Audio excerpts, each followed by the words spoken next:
A man lies in a cave, writhing in pain. Suddenly, a bear rides up to him on a unicycle. The creature claims that suddenly a C-rank hunter named Chanyeon-un. He found himself in a very difficult situation, so he asked if he would choose to go into eternal sleep, or he will buy the only elixir capable of restoring his vitality. Mishka asks if he wants to buy this perfect antidote, but the guy remains silent in response. The man thinks how annoying it is, and the bear wonders if he has already fallen into eternal sleep. The guy screams at the state from the bear-fucking psycho. It's been 10 years since the system and the awakened first appeared. The number of awakened continued to grow, and now they have entered an era in which the world is overflowing with crazy role players. There is also a princess rabbit and a ghost assassin. And there was another psychopathic player near the main character. Now he's wondering if the guy will buy an instant antidote. Chan Yan-woong asks how much it costs, and the bear replies that the bitter-tasting stuff costs 1,189,000 won, and the sweet strawberry curd with a sweet taste costs almost 2 million won, and first-time buyers receive a discount. The guy screams out what the difference is, after which the bear replies that the nasty stuff is bitter, and the sweet syrup is sweet. Chan Yan-woon tries to restrain himself and realizes that despite all the nonsense that this bear is talking, his price is really lower than others, after which he tells the bear to give his account number. He replies that payment is only possible through Look Pay, and if he wants to make a purchase, he should sign a contract. Chan Yun-woong picks up the contract and asks what if he reports him for tax evasion and illegal trading, but the bear replies that if he doesn't need the antidote, he'll leave, after which the guy grabs him by the leg and screams that he understood, so let the bear give him the bitter syrup. Mishka also claims that if a guy leaves a 5-star review and a photo on Look Market, he will send him an Earth Power Candy as a bonus, which will increase his strength by 1 for 5 minutes, after which the bear wishes the guy good luck and leaves. Meanwhile, a review of the fake soda product appears online, and the comments say the syrup is very bitter. At this time, someone else writes that his guildmates really liked it, and sends a reaction for which he receives 500 won to his balance. But at that very moment, someone turns to Gru and asks if the teacher said that you can't use a phone during class. The girl immediately replies that she said so, and then the woman asks if Gru wouldn't mind dancing the orange dance with them, after which the little girl agrees. Their woman suggests that they all sing together. The children begin to dance and sing together, and the girl dances, understands that he will need to send candy for the review later. She also realizes that today's trade was successful. The girl is in an orphanage called New Spring, and she is an awakened EU ranked being known as fake soda. This happened recently when the girl was brushing her teeth. A notification appeared in front of her that the system was open. The little girl immediately turned to the teacher and claimed that she had some strange thing ahead of her, but the woman was busy with other children. The girl understood that the teacher was busy, but Gru was already an adult. After all, she was 4 years old, and she could handle it herself. A little while later, the little girl, lying in bed, saw that the update was complete. After that, her skills were unlocked. There was the Need Sculpt skill, which allows you to mix and combine them to create different toys. Another skill called Extraction allowed you to extract the properties of materials, and the third one, called Dungeon, allowed you to open doors and explore dungeons. The girl also looked at the ranks of these skills and saw the letter EL, but realized she had only learned letters up to S. Then she saw that L was legendary and 1 rank higher than S, after which she received a notification confirming the user's age. To ensure uninterrupted communication, the system also configures the user's mental abilities. At that moment, the lady received a quest to find a worthy guardian. The girl wondered if they were talking about mom and dad, and also wondered why a guardian was needed. The lady wondered if it was because she didn't have a mom and dad.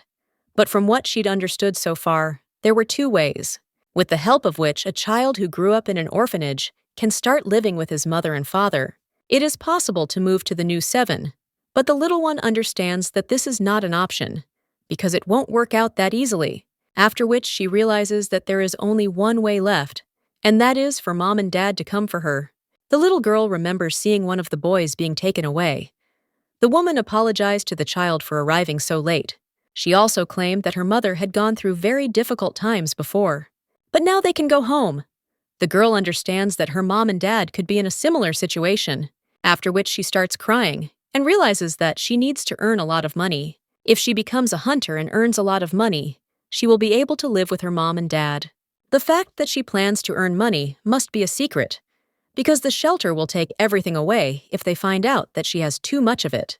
At that moment, the teacher approaches the lady and asks why she is not sleeping. Gets scared by this, and the woman says that if she can't sleep, maybe the teacher will sing her a lullaby. The main character agrees, but understands that she can't fall asleep. After all, she still needs to think about something. But when the teacher starts to lull her to sleep, the little girl cannot restrain herself. The girl understands that in order to live with her mom and dad, she diligently traded in the dungeon. A little while later, the girl, in shock, asked the teacher if Luke Pay was really money. The woman replied that she actually needed to exchange them for cash so that she could use them, and for this she needed a bank account, but the girl couldn't open one because she was still little. After which the woman suggested playing the bank and studying the topic further. Gru understands that she does not have a hunting license, so she can only sell at the bow market. The girl understands that she is a loser because she has 20 million won there. At that moment, someone else turns their attention to the TV and says that it is Anju Rim. Another teacher asks if he is now giving interviews, to which the other responds that it seems so. They say that he is still in first place, and one of the teachers replies that yes, apparently his pretty face and strength work wonders. The girl immediately turns to the teacher and says that she also wants to watch TV. At the same moment, the TV announces that they have a special edition about hunters, and that today, an important person is their guest. This is a representative of the undisputed best guild in Korea, called Hyunak, and his name is Anju Rim. The woman claims that Hyunak is known for always being at the center of scandals, and there are people who look with approval at how some guild members walk on the edge. She also asks how Anju Rim, as the guild leader, views this. He replies that at the Hyunak Guild, they respect and protect the freedom of action of each member. This is the role of the guild. As its head, he will honestly fulfill his duties. And besides, he thinks, who has the right not to answer questions that concern his work? And if she thinks that the Hyunak Guild members are crossing the line, then she should go to court, and not to him. The woman asks if he's talking about the trial, and the screenwriter sighs heavily from behind. One of the teachers says that he is completely out of control, and this statement is bordering on scandal. At this time, the little girl thinks about freedom and realizes that she heard that guilds can help with chores. They can help with the ones that they can't handle alone. Maybe they can help with the bill. At the same moment, the woman on TV says that he really is the head of the guild, but she wonders what he can say to the hunters who want to join his guild. The man claims that they receive a lot of resumes from the Hyunak Guild. I don't care who the person is, so let them not send them. Then the woman asks him to describe what he sees as the ideal candidate Hyunak. Even a word is enough. The man replies that if someone is C rank, then maybe they will be interested. After which, an advertisement about Hunter Market began to appear on TV. One of the teachers asks if this means that no one is suitable for them at all, and the other replies that this guy has a handsome face, absolute strength, and the gift of speech, but his character leaves much to be desired. The little girl immediately turns to the teacher and states that she wants to ask something, after which she points to the TV, where the guild headquarters is shown, and asks how to get there. The little girl also asks to have a map drawn for her on the phone. A little while later, the guild leader looks at the transparent door in bewilderment. After all, there he sees a little girl peeking out from around the corner. The man realizes that she has been standing like this for 10 minutes and silently watching, after which he wonders if this is really the child of one of the employees. The guild leader approaches the hunter Shin Na-young and asks if she's secretly become a mother. The woman replies that she thought he became a father while she was away. When she sees the hesitation and the puzzled look of the boss, she wonders if this girl is really the cause of a passionate relationship between the leader and one of the leaders of the enemy guild. The man replies that he doubts that even in a nightmare one could see such nonsense, after which he calls the little girl to him, and when the girl comes inside, she bows and introduces herself, claiming that she is from the New Spring Shelter Chickens group. Her interlocutor asks how the girl got there, and she replies that it was difficult for her. The head of the guild asks if she is looking for her parents, and, picking up the phone, says that he is about to make an announcement. Well, the girl replies that no, and that she came there for something else. After which, the little girl starts screaming and asks the head of the guild to accept her. The man asks if she is talking about joining the guild, after which she claims that, of course, children have come before who wanted to become hunters, but at the moment she is the youngest of them, after which he finally picks up the phone and says that this lost child should be sent home. At the same moment, workers run into the room and take the baby away. One of the employees asks why the boss is treating the child so cruelly, and the man replies that because of that, this girl will not come again. But the next day, when the man lifts his sleeping mask, he looks at the baby again. The girl claims that she is still small, but already awakened, and thanks to the synchronization of the system with her brain, she can think like an adult and has everything she needs to join the guild. Na-young claps her hands and says that their baby is so good at expressing her thoughts and speaking in public. However, the boss immediately asks when he approved of holding a children's party in his office. He also turns to the huntress and asks who allowed her to bring children to his office, because surely she has nothing better to do. The woman replies that yes, and she has nothing better to do, but she wonders how the boss found out. The man replies that outside of working hours, she can do whatever she wants, but at work she needs to follow the rules, and henceforth only enter his office for business purposes. The woman replies that she came specifically on business and is taking a photo with the baby. The main character looks resolutely at her boss and mentally asks him to accept her.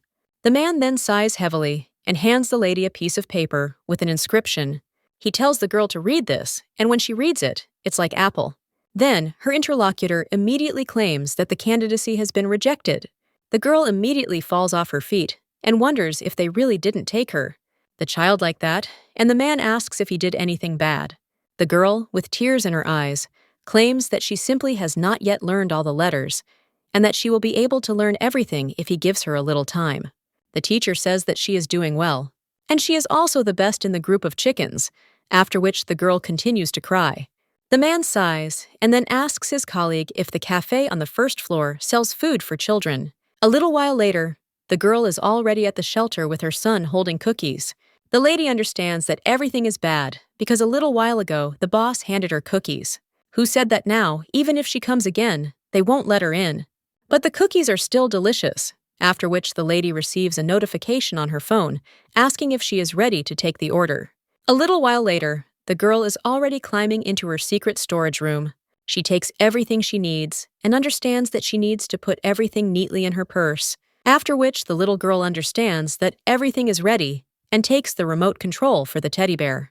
And then he activates the dungeon skill and the bear goes into it. But as soon as she does this, someone sees two men talking to each other, and one of them asks if his interlocutor came there for illegal trade. He also claims to be from the department investigating cases involving the awakened, and then asks to see his hunter's license. The guy replies that he misunderstood, saying he was just passing through. But his interlocutor says he's an experienced hunter, yet he acts like an ignorant newbie. The guy asks for forgiveness, and to overlook this just this once, the little girl realizes that she saw people similar to him when she watched on TV about the police working 24 hours a day. And he's from the Department of Awakened Affairs. The lady is already thinking about how she could end up in jail for her illegal activities. The girl immediately gets scared and understands that she can't be caught. She immediately takes the bear away, and the policeman shouts at her to stay put. He also radios in to request assistance from the hunters near the Dobongsain dungeon. The awakened suspect, suspected of illegally trading the environment, escapes. At this time, someone in the car turns to Anju Rim and says that it was his guild that destroyed the dungeon at Kondak Station. Let him tell me how many times he's been told not to touch unregistered dungeons. This man is the head of the Department of Awakened Affairs. At this moment, Anju Rim receives a notification and immediately looks at his phone. The person he's talking to asks if he was pretending to be asleep. He receives a notification, and it says it's a request for help from nearby hunters. The man says that as a hunter who is proud of his country, he cannot allow a criminal who poses a security threat to go unpunished. His interlocutor claims that he did not know that he, Anju Rim, is interested in Korea's security, and anyone else can go there, so he doesn't have to go. However, the guy claims that he walked away and jumped out of the car while it was moving. The driver, noticing this, is surprised and immediately stops the car, and the man sitting in it hits his seat. The driver also claims that it's a busy highway, so he shouldn't get out right there. Well, his interlocutor claims that he can ignore this monster and just drive on. At this time, Anju Rim is hovering in the air and surveying the area, after which he heads to the Dabansan dungeon. When he lands on one of the rocks, he sees a bear on a bicycle, who are trying their best to leave this place. The man looks at the plush toy in bewilderment, then calls someone and claims that he came in response to a call. Anju Rim asks if it's true that the suspect in the illegal trade among the awakened ones escaped on a child's tricycle. His interlocutor replies that everything is correct. He is a well-known trader of awakened goods from the onion market. The man wonders if this is true and grabs the bear by the clothes. He also understands that it is a doll, after which he sees how magic begins to come out of the doll and goes to the owner. At this time, the main character looks at the TV screen and sighs, and also realizes that she is very scared. Gru realizes that she should have turned off the doll as soon as she saw the police, but out of fear, she started to run away. At the end, the tap started shaking, and apparently someone caught her. The girl wonders who it could be, but at that very moment, someone grabs her by the clothes. It turns out to be Anju Rim, and he asks if it is Han Gru. The little girl at the same moment turns to the head of the guild and asks if he really came to see Gru. The man turns around and realizes that the trace of magical power left on the doll came from there. After which, he takes a pink teddy bear out of the magical warehouse and tells Gru to speak honestly, after which he asks if it is hers, to which the girl replies that yes. She hugs her teddy bear and thanks the guild leader for finding him. At that very moment, the man calls out the girl's nickname at the market, and the little girl is surprised. Anju Rim looks at her reaction, after which he grabs the baby by the hand, after which the little girl sees a message about an internal intervention of the SSS rank. She asks the guild leader in her video statistics if he really did it, and the man sees a broken legendary rank crafting skill. Anju Rim asks if the girl is really an awakened as rank. A little while later, the little girl apologizes, and the man asks if she wants to join his guild to trade illegally, and while evading taxes and laundering money, the girl asks what it is. She doesn't think she really understands what he's talking about, but her older sister from the orphanage said that agreement is half the battle, after which the girl replies that yes, and wonders if they will really take her to the police, after which the girl hands over her phone and tells the head of the guild that this is all for him. When the man picks up the phone, the little girl tells him to take it because she'll earn it all. The man looks at the phone with a balance of 21 million won. He asks if this is really a bribe, after which the little girl asks what it is and answers that yes. Her interlocutor asks how she will earn more money if she gives it to him. The girl replies that she will earn them at the onion market, and then come to the guild and earn again. Anju Rim asks which guild she wants from the girl. She replies that she wants to join any guild, but when she looks at the time on her phone, she says that it's time for her to go to bed. The man replies that, of course, it's time for the kindergartners to go to bed. He also tells the lady to go to bed now, and tomorrow they can talk and agree on something, after which the girl runs out of the room and the brunette realizes that this could make him go crazy. The problem is not the illegal trade in awakened goods, but rather what to do with a high-ranking kindergartner who has no family or home. In Korea, they will praise this little C-rank girl as soon as they hear about her. But at the same time, cunning adults may try to use it in their intrigues. Anju Rim understands that this child needs a guardian. Well, he also thinks why he should take on such responsibility, and whether he will be able to take care of the child and raise him well. The guy remembers how they treated him, after which they put out their cigarette and say no. The next day, the man drives up to the shelter and gets out of the car. When he approaches the gate, he thinks that it might be better not to do anything stupid and go back. After all, there is probably already a good guardian who would want to take this child. But at that very moment, she hears one of the boys say that it's all because of her strange hair color, and no one would want to take away a strange child like her. The little girl replies that even if no one takes her, it won't matter. After all, she will find mom and dad herself, and one of the boys asks what she is talking about. And does she really think that someone would want to take her?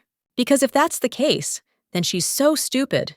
The girl understands that if she does the counting, she'll be able to find her mom and dad.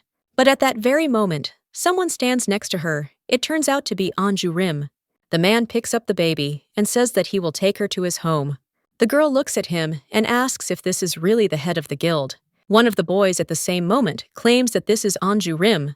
At the same moment, another of the teachers runs up to the man. Anju Rim asks if he is a teacher from the orphanage, after which he states that he is glad to meet you and his name is Anju Rim. The man also claims that he came to pick up his child. At this time, the baby sees a message that the quest for a reliable guardian has been completed. That evening, the baby lies in bed and smiles. She remembers how Anju Rim said that she and Gru would go to his house tomorrow. The little girl understands that the head of the guild said that he would adopt her, which means he will become her father. But at that same moment, the girl sees a man and a woman in front of her. The woman claims that this is why her aunt had a baby in her belly. At that very moment, the little girl covers herself with a blanket and says that if she doesn't answer, he's not her dad at all, but the head of the guild. She is taken into the guild because of her rank, and not because the head needs a child. So it's okay that he can't become her dad. The next morning, the little girl is already carrying a backpack. The man took the backpack in his hands and asked if these were all her things. The girl replies that yes, after which her interlocutor asserts that a lot of things will need to be purchased. The little girl says goodbye to her friends from the orphanage, and you are told not to forget about them. The boy who bullied her the loudest says goodbye to the girl and almost cries. Anju Rim asks if this isn't the boy who bullied her yesterday, and the girl replies that they made up. Young-ho wanted to be friends with her, but she didn't, so he got angry. The man asks if he really wanted to be friends and wonders if all kids in their time were so quick, after which they leave the shelter, and the girl turns around to wave to her friends. He tells Anju Rim to sit still, which you agree to. The man understands that he first needs to buy a child seat, because if the child is under 6, then he needs to use a child seat when traveling in the car. The little girl looks around the car and realizes that everything there is shiny and sparkling. The girl wonders if she joins the guild, she too will be able to buy such a car and earn some money. She already imagines how everyone will say that they are proud of her because she is the most powerful hunter. The girl sits proudly in her place, admiring herself. Well, then she remembers that she needs to get a reward for the quest. When she clicks on the quest reward, she asks for it to be something good. But at that very moment, the little girl sees a message stating that the reward has been changed due to an unknown rank. After that, she gains a skill called Deep Affection. When the attachment index of a guardian and a ward becomes higher than the norm, the opportunity to register the guardian in a slot appears. When a guardian and child are together, they feel happier, which increases the effectiveness of magical energy replenishment. Afterward, the girl sees a message asking whether she wants to register Anju Rim as the primary guardian. The little one immediately clicks on yes, after which the prompts say that she can find a new guardian and register them in the slot, but you cannot place a guardian there whose rank is lower than the child's. The girl understands that more guardians can be registered, but she wonders how exactly they should be provided with care. After which the lady sees an active skill called Healing Hands, because with a touch one can restore the guardian's mana. Care points can be used as a resource for development in different areas, and the baby wonders if it is really possible to strengthen it this way. Stats. The lady understands that she needs to try it out right away, and when she clicks on her statistics, she realizes that she has rated everything at one point, but she has no care points. The lady understands that she is poor, and the man sees the girl's puzzled expression. He wonders what she's thinking about. The little girl understands that there's no need to be sad, even though all her stats are rated at 1. But now she is a member of the guild, and when the little girl asks her guardian if this is true, he says that if she follows the rules, then yes.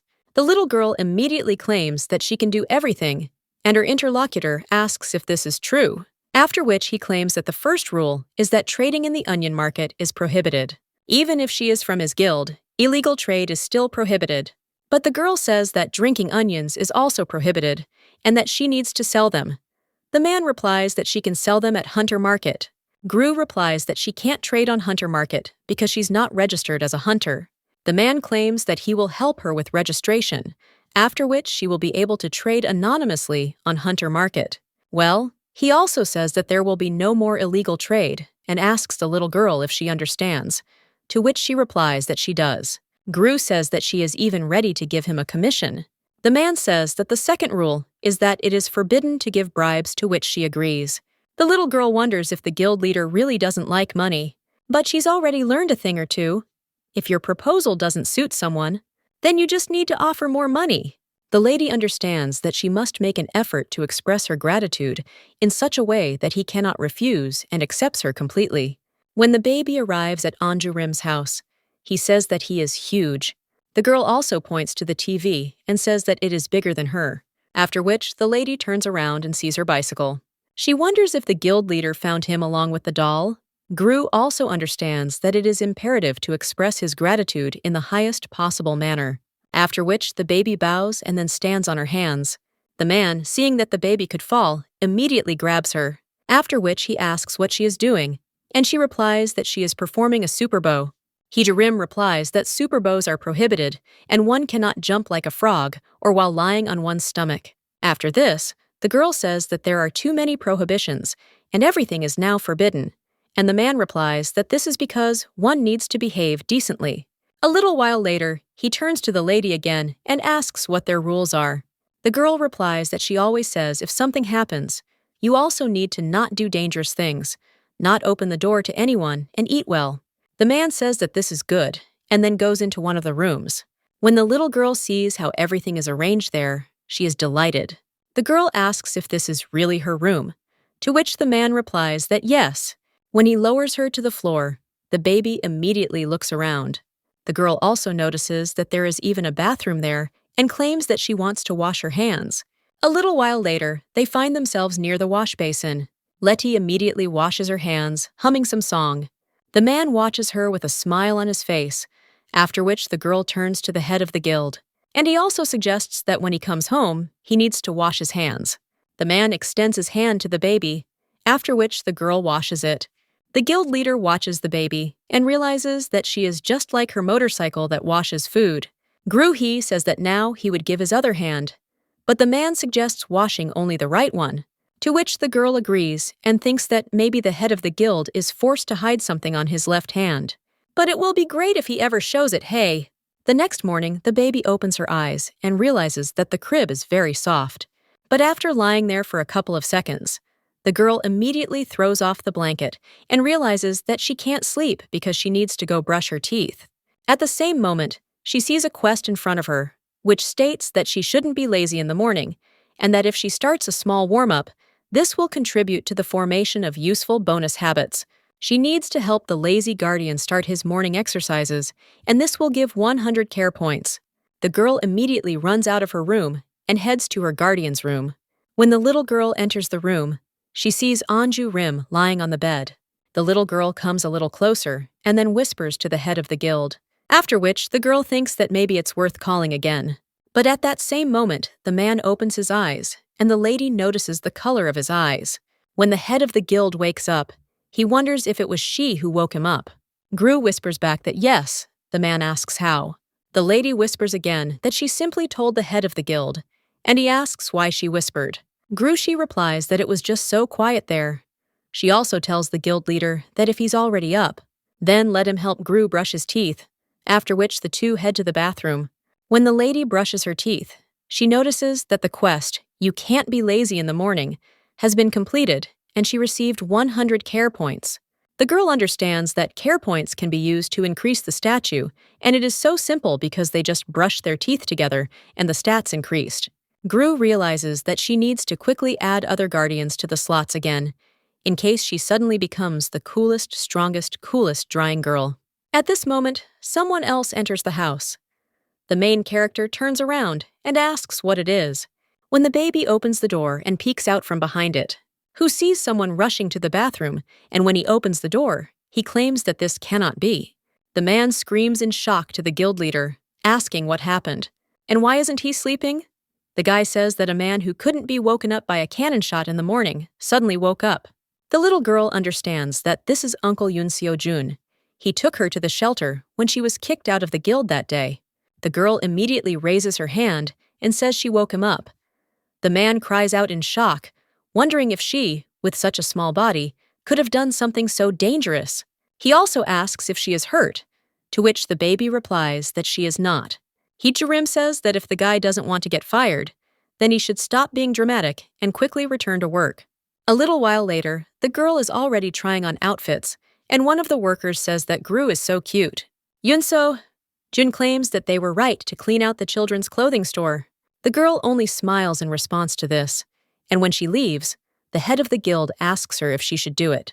When he sees the baby, he claims that she has become even cuter. The girl asks if this is true, to which he replies that it is. He says the guild leader is also really cool. The man puts his phone down, after which he takes the girl in his arms and asks if she is ready to go. The lady asks where, and he replies that they will get her hunting license. A little while later, the girl is already walking through the guild with a smile on her face. One of the ladies whispers to the guild leader, asking who that girl is and if she's the guild leader's adopted child. Someone replies, "Yes, there was a photo in the chat, and it looks like she just stole all the snacks from the break room." The woman claims that she is a cutie, and her interlocutor agrees. The main character, with a smile on her face, realizes that she was given a bunch of snacks, and everyone in the guild is so kind, so it's great. She also remembers the leader's words that she should eat there and come back immediately. The girl thinks that maybe you guild will be able to quickly find new guardians for her, and next time you need to look for someone with a rank who could love her.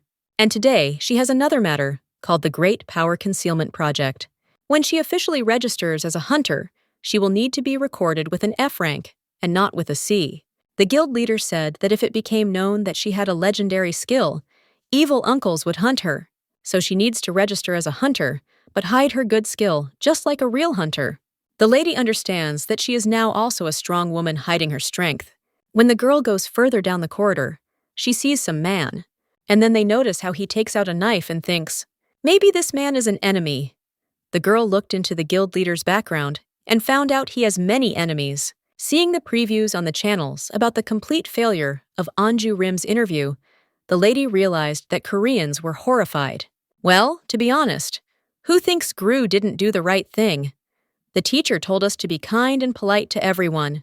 The girl thinks that maybe the head of the guild didn't go to kindergarten because he's so rude and probably really didn't go. Well, even if he is evil with others, he is good with her, so we need to protect the guild leader. The lady is about to call someone, but at that very moment, she sees a man wound his hand with a knife.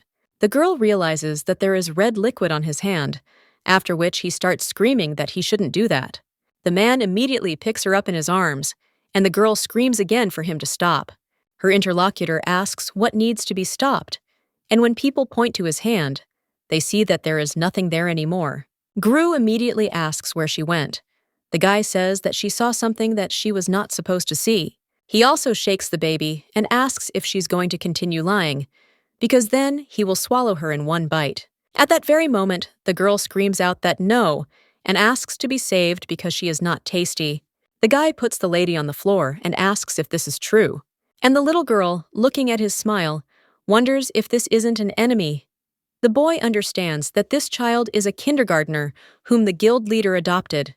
And this little miracle of rank C. A little while ago, a guy was walking along the road. The guild leader wrote that the guy needed to come to the office, and he asked if they'd found out about him destroying the dungeon at Confrontation.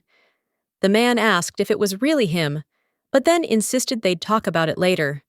After all, changes needed to be made to the ranks, after which the guy saw how some man made a fire and screamed for them not to come near him.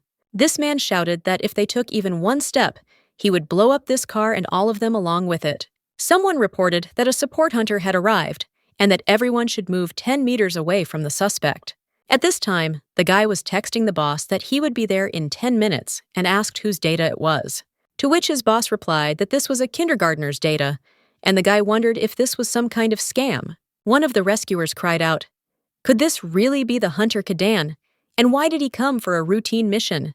One of them claimed that only the Hunak Guild could send a C rank to catch B rank, and that this was completely crazy. After this, the guy says that he needs to run, because it seems the head of the guild kidnapped the kindergartner. The young man immediately took out his knife and said that we needed to finish this as quickly as possible.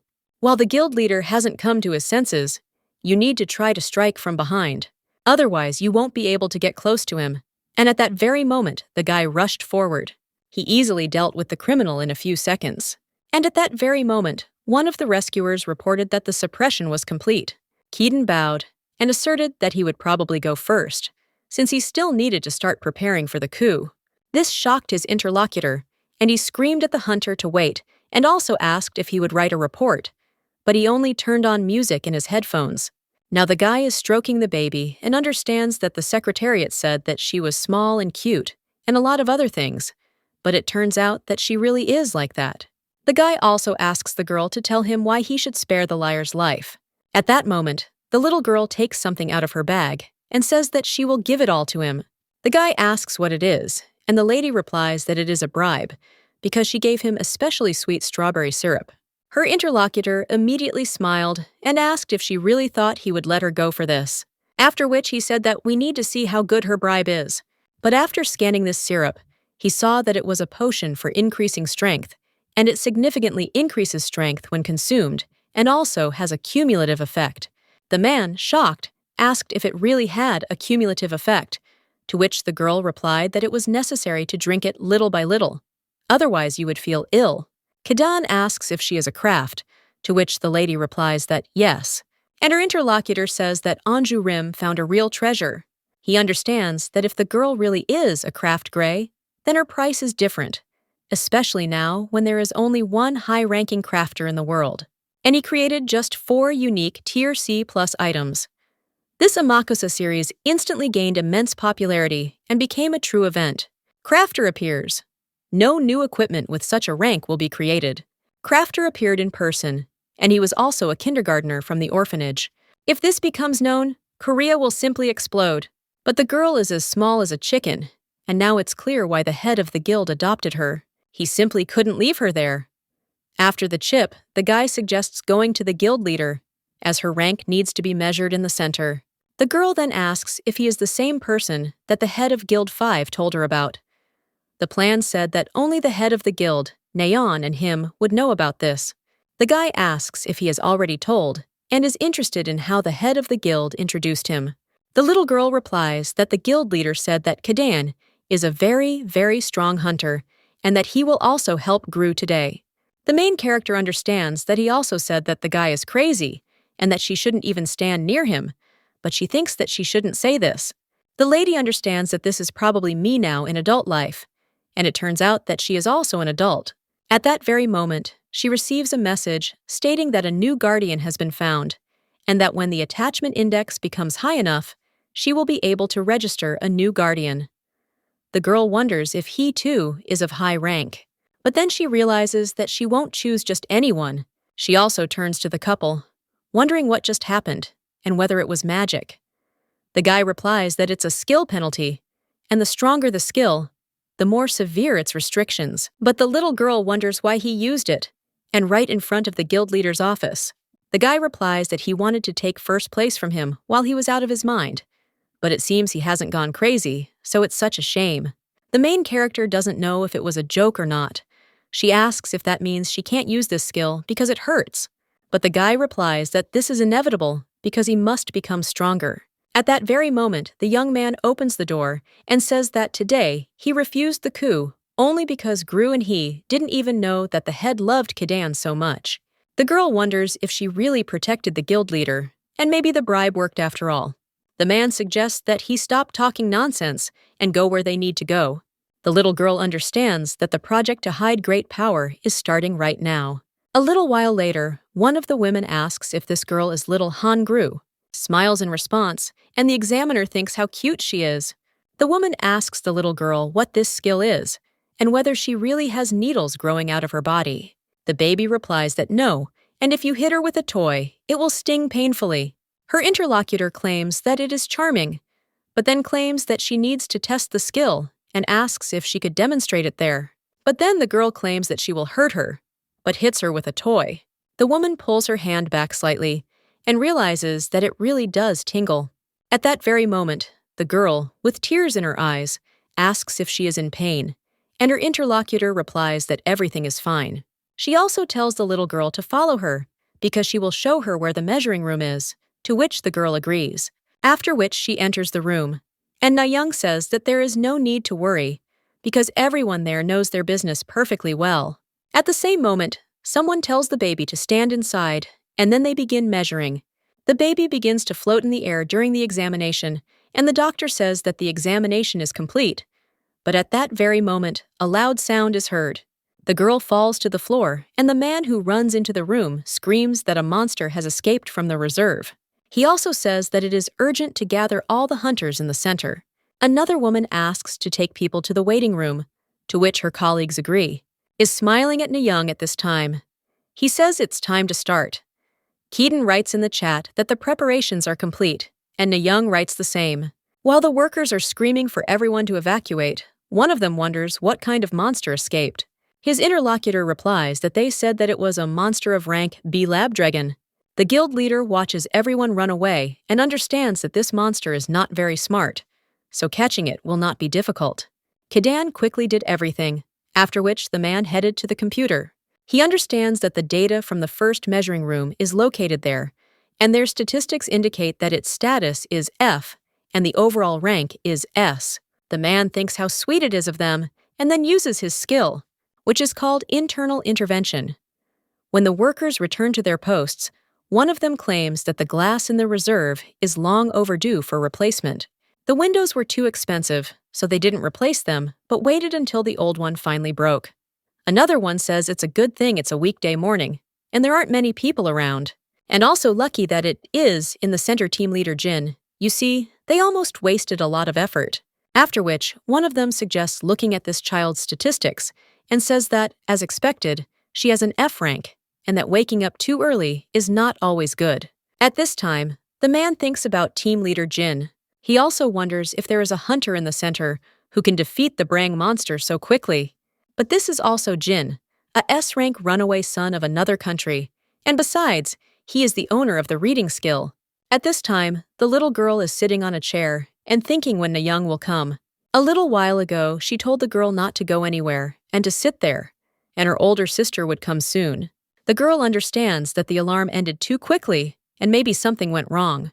The main character also wonders if she will be able to become a secret strongman. The girl is already thinking that the project to hide her powers has failed and that everyone has found out about her abilities. So now the evil men will attack her. Well, at that very moment, the little girl hears someone enter the room and immediately jumps out of her place. The girl immediately hugs this man by the leg and says that this is her older sister.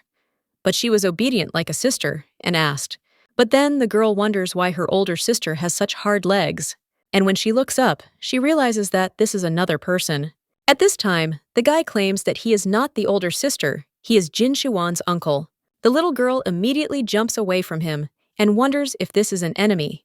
The guy immediately apologizes and claims he didn't expect to scare her so much. He just wanted to see if the waiting room was safe. At this time, the girl wonders if this means that he is not going to catch her, to which the man replies that he is not a bad person at all, but just an uncle who works there. He also asks if the girl wants candy when she tries to get one. Then other candies fall, and the man starts collecting them. The main character wonders if he is an enemy, and realizes that he is somehow painfully clumsy. The man is still collecting his candies when he looks up. He sees the little girl handing him one. He comments on how awkward it is, and asks if she likes the taste of ginseng. But the girl is only interested in what kind of taste it is. Jin replies that it is the taste of red ginseng, and that he doesn't actually know what flavors children like. The girl replies that she likes ginseng, and the man says that it's good, because then the lady can take this candy. Gru understands that he is being too caring, after which she thanks him. The man can't stand such cuteness, and at that very moment, the lady pops out a message stating that a potential guardian has been found. If the attachment index is increased, the guardian can be registered. The little girl is shocked, wondering if this guy is also a C rank. At that moment, another woman runs into the room and asks if the little girl was there alone. She also claims that she missed her and apologizes because she wanted to return quickly, but she had to wait for the measurement results. The little girl turns to her aunt and claims that she also missed him, but waited and behaved well. The woman then hugs the baby, and Jin watches silently. The lady, paying attention to him, asks who he is, to which the guy replies that he is the head of the first special investigation team of their department, and his name is Jin Shiwan. After which, the man apologizes for today and claims that they caused a lot of inconvenience. The lady replies that it's nothing to worry about, since she didn't even see the tip of the monster's tail. They said it was a really cool boss who figured it out completely, and she assumes that they were talking about him, to which the man replies that yes, and it looks like that. The man also turns to the huntress and asks if she has come to the center to change her rank again, to which the woman replies that no, and Zhang looks at the baby, after which he asks if she is awakened, to which his interlocutor replies that yes, that is exactly why they are there, because they need to register. The man replies that it is clear, and the little girl understands that the taste of ginseng is strange, but so attractive. At this time, someone else is watching them from the camera. It turns out that Anju Rim, the man, understands that everything turned out so awkwardly. After all, this is where he was caught. But he cannot plunge the management employee into eternal sleep. When a child is too smart, this can also be a problem. The man understands that I wanted to use this method, but there is nothing I can do about it, after which he removes the glove from his left hand and casts a spell, so that the owner of the permafrost living on the 99th floor wakes up, after which he touches the wall of the building and activates the silent Orpheus skill. At the same time, one of the workers claims that everything in their 5th measuring room is broken. Another man claims that this is not just a glitch, because his skills have stopped working. Everyone is running around in panic and wondering where their status is. Jean immediately runs up to the screams, and when he notices Anju Rim, he quickly bows and then continues running. At this moment, a little girl runs out from another room. The girl immediately turns to the head of the guild, and the man wonders why she is so happy and runs to him like a puppy. The man leans over to the little girl and asks if she behaved well and successfully registered, to which she replies that she did. The girl replies that her older sister Na-young helped her, and now she has F rank. Anju Rim says that it is good, but wonders what is in her mouth. To which the little girl replies, "States of ginseng lollipop. The taste is really strange, though."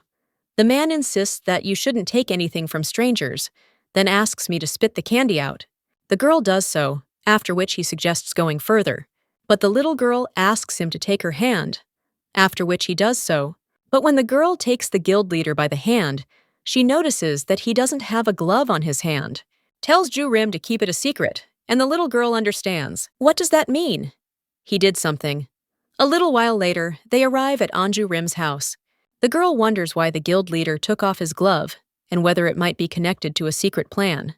The girl also notices that the guild leader looks tired, after which she asks if he has any pain somewhere.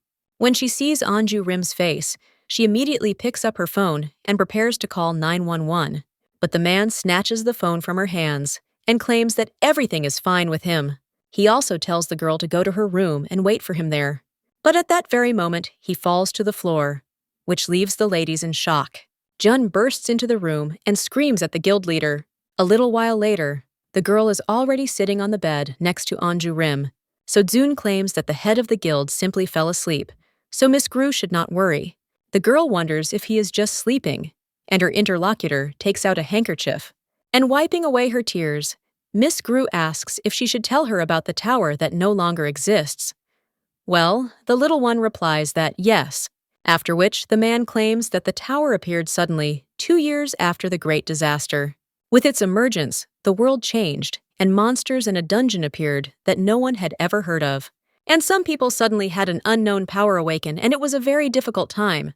However, the tower did not allow people to get used to the new reality, and began counting down the time remaining until the destruction of humanity. At that time, the guild leader was a hero who fought terrible monsters at the tower. The man claimed that they had almost reached the top floor, so everyone needed to try, and now they had a chance to get to the tower. But a little while later, his colleagues were in a terrible state. Some of them claimed that this monster was too strong and that was why they couldn't do it.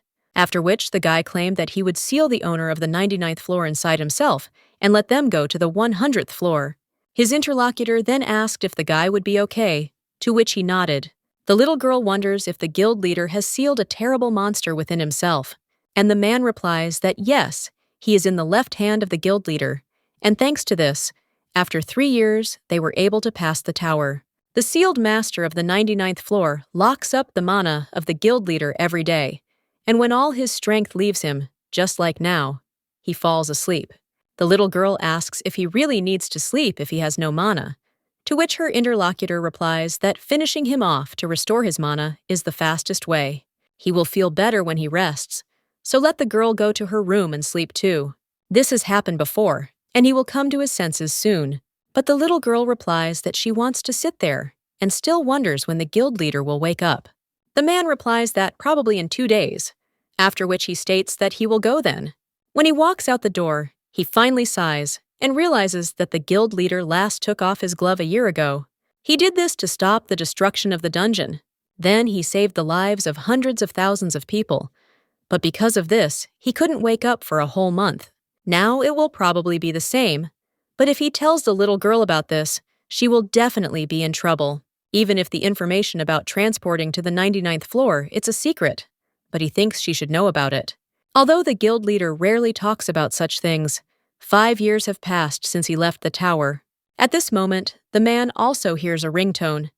He realizes that someone is calling Miss Gru, after which the man thinks who it is. But the name says that this is the registration center for the awakened. At this time, the baby is near the head of the guild. She understands that she has never seen adults feel so bad. Gru also wonders what she can do, and at that moment, she receives an urgent quest due to the absence of her main guardian. To awaken a guardian whose mana has been depleted, a child's touch is needed. She can use her care skill and healing hands to help the guardian, and the reward for this quest will be 500 care points, and the little girl understands that she has already managed to forget about it.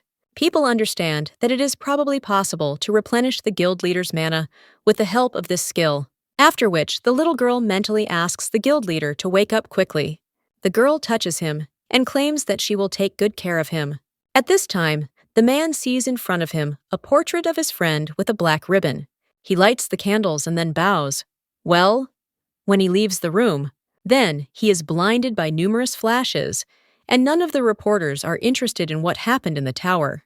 Another claimed that for the sake of the families of the hunters who had fallen into eternal sleep, they were asking him to say at least something as the only survivor. After this, the guy only claimed that he didn't reach the 100th floor, after which the man opens his eyes. When he turns around, he sees that the baby is squeezing his hand. Anju Rim turns to her and tells the girl to let him go because he can't get up.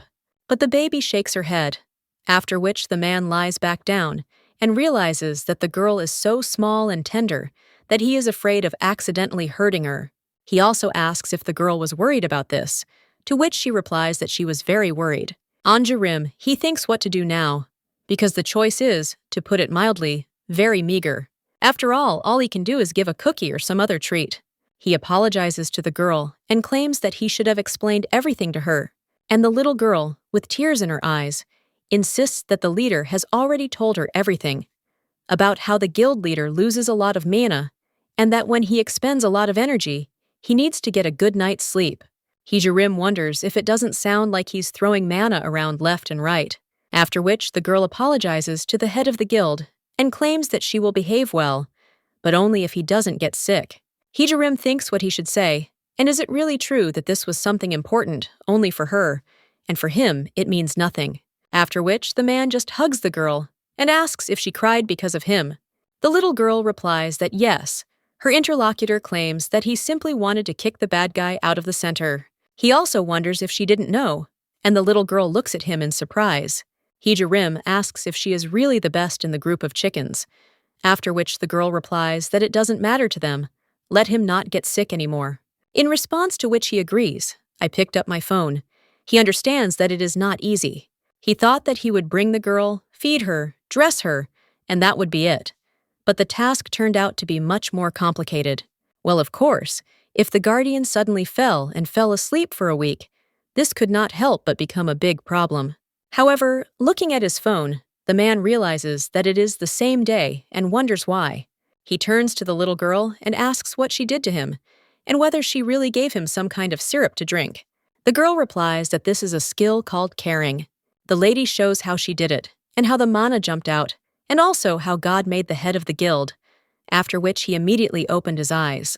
The man asks what the side effects are, and if she might feel tired, pain, or weakness, after which she shakes her head, denying it. Rim understands that he is afraid to even imagine that the ball will have the ability to quickly restore mana without any. The side effects are simply incredible. After which he says that it is clear, and then this will also be their secret. So let the baby not tell anyone. Rim understands that this is all very complicated, and can all parents in this world really know how to properly handle such tiny people who are more like animals? Well, if we talk about care, then he puts his hand on the girl's head, and after stroking her, he thanks her.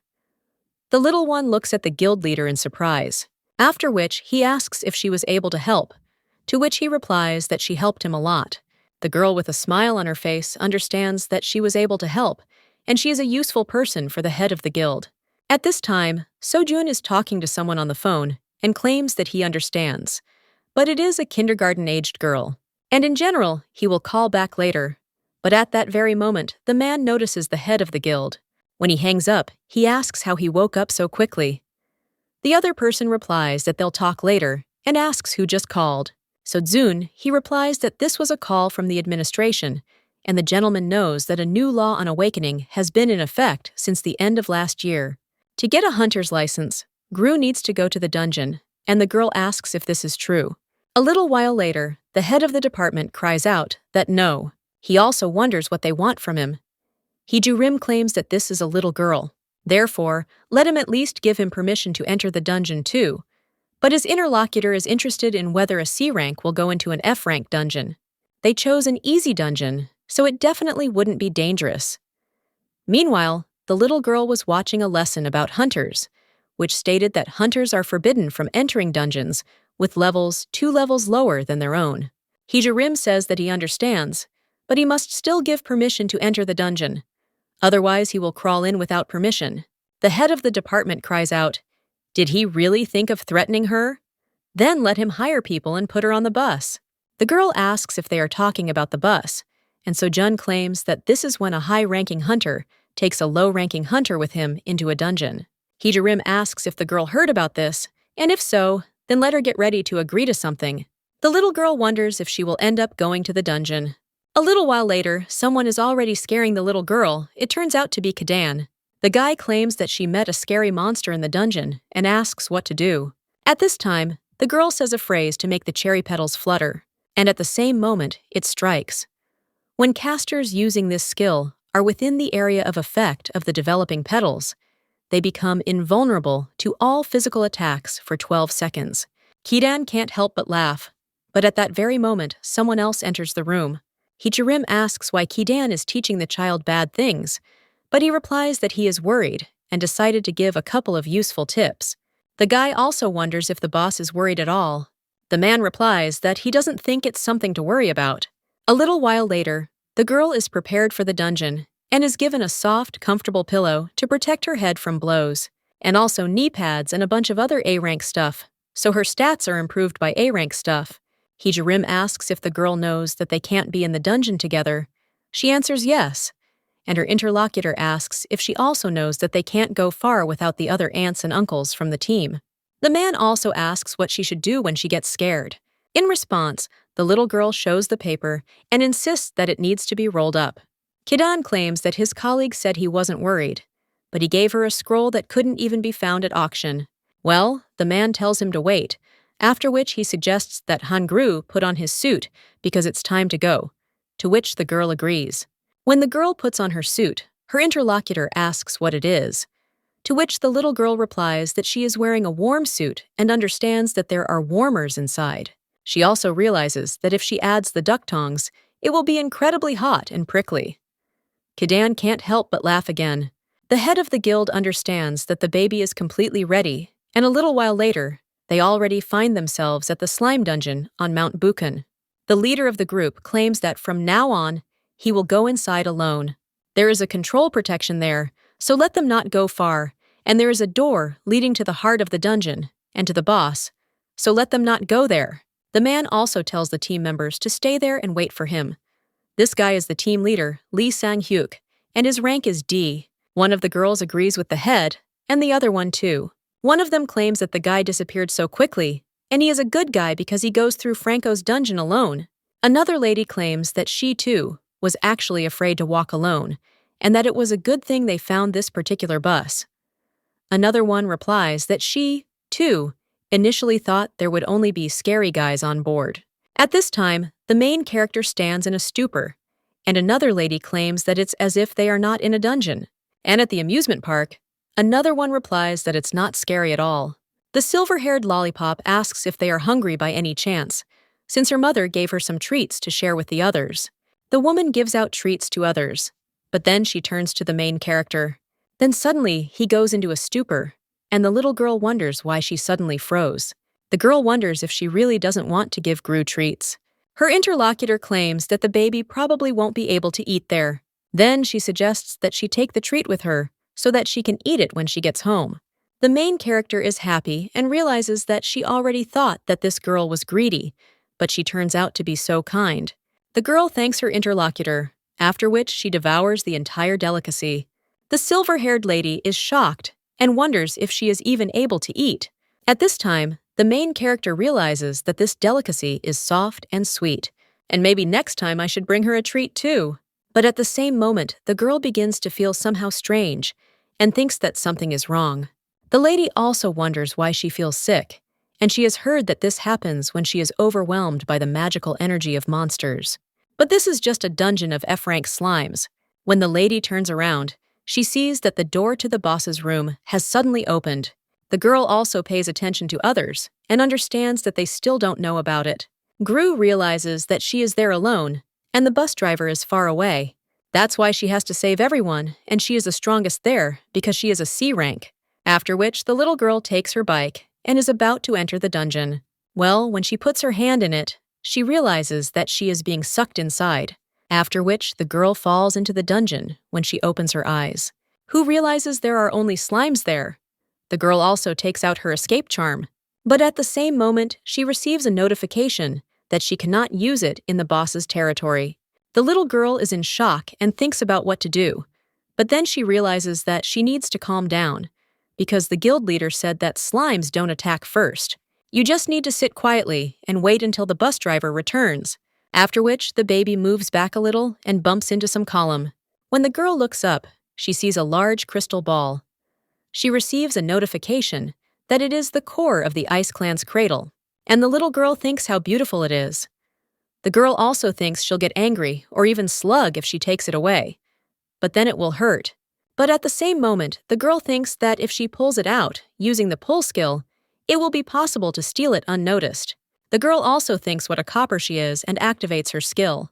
Afterwards, she receives a notification that she has acquired a Mephisto shard. It states that while in Frost Tribe territory, target's defenses are reduced by 50%, while the owner's attack power is increased by 100%. The little girl is shocked, wondering if the attack power really increases by 100%, and the girl's duck spikes can become a powerful weapon. After which, the ladies use their Mississippi skill, and the duck connected to Mephisto gets the effect of a shard.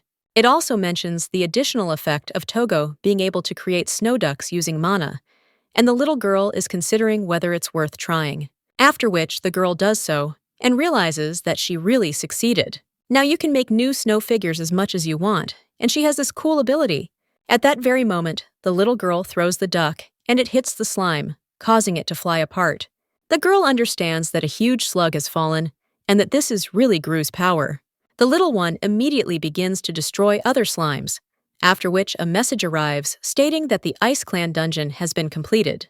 Notifications also pop up asking whether the hunter's name should be added to the leaderboard. The girl immediately deletes the name Unfinished Bear Cub. The little girl also understands that she has made another checkerboard towards the title of the strongest hunter.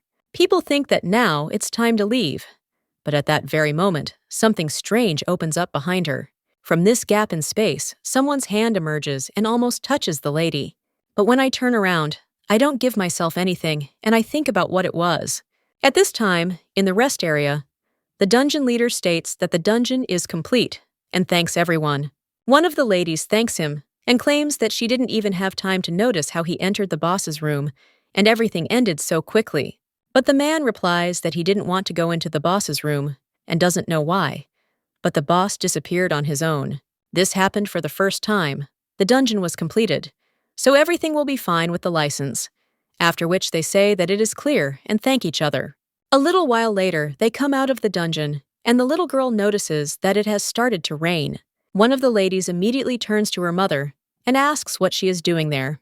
The woman replies that she is meeting her daughter, and it is raining, so she was worried. The main character, watching these two, realizes that she is so jealous and she has a feeling just like after kindergarten. Friends were always met by parents, but as always, I was left alone. Well, then the little one understands that she can go home on her own. Once she arrives, we'll need to make a rain suit. Well, at that very moment, she bumps into someone, and when she raises her gaze, who sees a man in a mask who asks where she is going alone. After all, it's raining outside, and the little one, listening to this voice, understands that this is the head of the guild. But the man shows her to be quieter, because if someone finds out, he will have problems. After which he takes the girl in his arms and thanks him for coming. Anju Rim replies that it's self-evident, but asks what's wrong with her voice. The lady replies that it's an automatic transformation, and she wanted to look cool. Gru claims that she did a lot in the dungeon and even received new power, after which the man says that she is a good girl. The girl claims that the weather is so nice today, but her interlocutor says that when it rains, people usually say the weather is bad.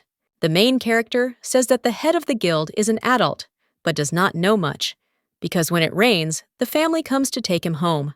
Because of this, my mood improves significantly, so the weather is good today. The man is silent for a moment in response to this, after which he asks if she is cold. The little girl replies that it is very hot in the suit, smiles in response to this, and also says that today is really good weather. A little while later, the man is standing on the street, and at this time, someone else addresses the guild leader. One of the workers asks if his daughter has woken up, after which they congratulate him. Anju Rim wonders if this is déjà vu, and wonders how many times he has already heard this today. The man also thinks how everyone knows that the girl is awakened, but when he enters the building, what she sees is a little girl who throws down her license and says that she accidentally dropped it. One of the workers asks if the baby is awake, and the other replies that it's great and asks if the baby wants a chocolate bar. Anju Rim puts his hand on his head and understands who was spreading this information. At this time, the girl happily runs around with her license and says that it's so cool. The little girl also wonders when she will go underground again, and whether she will be able to do it tomorrow or the day after tomorrow. Well, the man replies that later, and the little girl asks disappointedly when this will happen later. Anju Rim replies that she will be able to do this when she grows up. Here are the two. Gru cries out, "How can I do that?" It's about 100 meters. The man asks if she's talking about 100 meters, and if she really thought he was 100 meters. The little girl wonders if he is really 101 meters. Her interlocutor says that those who do not know how many centimeters are in 1 meter will not go anywhere. But the lady claims that she has a reason to go, and she is now a member of the guild. You have to work hard and be useful, after which the man asks where she got all this.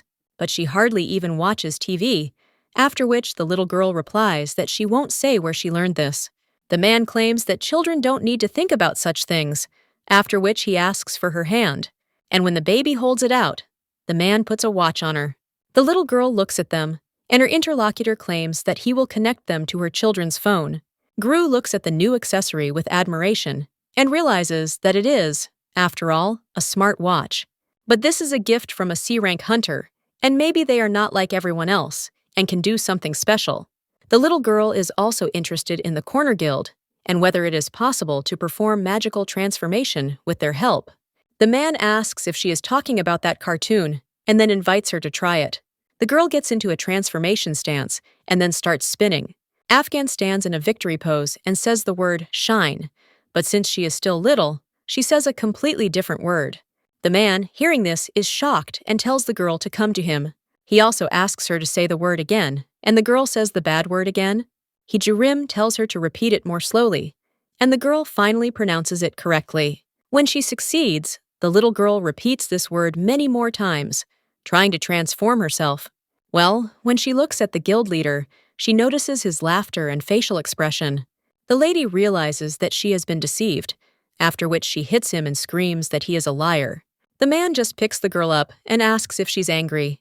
He also asks what he can do to stop her from getting angry, and the lady replies that she wants to attack the land, but her interlocutor says that he will do everything except that. Gru says that if she just plays like a grasshopper, she might get kicked out of the guild. Anju Rim claims that this will not happen so she can go play. The job of a kindergartner is to play well and sleep. The little girl says that if she is no longer needed, she could be sent to a shelter. The man, shocked, asks what she's talking about and wonders why the girl thinks that way. When a lady wants to answer something, her interlocutor tells the girl to look at him. He asks again why she thinks so, and Gru understands that she doesn't want to talk about it. If she says that she has become unnecessary to her previous family, then he might think that she has more shortcomings that she urgently needs to be brought back. The girl claims that this is life. You never know what will happen tomorrow. Gru also says that she will go to the toilet and then go home with her older sister. Anju Rim understands that she definitely didn't just say that. He wonders if the girl picked up all sorts of things while watching TV, or if there is another reason. He looks sadly after the baby and realizes that usually at this time he feels sleepy. But mana began to leak less, and the fatigue level decreased noticeably, after which the man sighs and calls the director and also claims that he wanted to ask something. As the little girl walks down the corridor, she realizes that the guild leader knows nothing. Well, she also understands that people's hands are cool because everyone there loves her so much. To stay in this guild and receive the leader's praise, she must be strong and useful. At the same time, she receives an achievement called The Main Thing is Not to Lose Heart, and it states that the growth effect is increased by 30% for 3 days, and for her teammates as well. The girl is happy and understands that she will be able to lure her guardian, but at the same moment she feels a strange, intense pain and realizes that something is itching behind her, as if a mosquito had bitten her. Kadan is tossing the ball at this point. The girl is in her teddy bear costume. She approaches the hunter and claims that he was invited there because she wants to offer him a deal. At the same moment, the man takes off the lady's hat, and she desperately says that it is not necessary. The girl puts her hat back on and claims that she promises to give him such a reward that he will not be able to refuse, after which she asks if he agrees to accept her offer. The man replies that he doesn't know and asks if she made the syrup that makes a hunter number 1. He also calls the girl silly, but the baby claims that she is not stupid, and on the contrary, it is the one who wants such syrup who is stupid. The man takes off her hat again, and the little girl says that Kadan is mean, after which her interlocutor apologizes, insisting he was just joking and was wrong, and asks for forgiveness. The girl replies, "Just this once," after which her interlocutor asks what kind of deal she is offering him. The girl replies that she wants to gain experience in the dungeon so that she can then create useful items and help the Hunat Guild. The man asks what she needs, because he will find everything, after which the girl replies that she needs to go to the dungeon to gain experience. Her interlocutor asks if she really wants to go so much. The second girl replies that she has one cool thing, and if she goes with a companion, the experience will increase by 50% for 3 days. The man claims that it's cool, and 50% it's like going into a dungeon of a higher rank. Well, the lady says that the head of the guild shouldn't know about this deal, otherwise they'll get into trouble.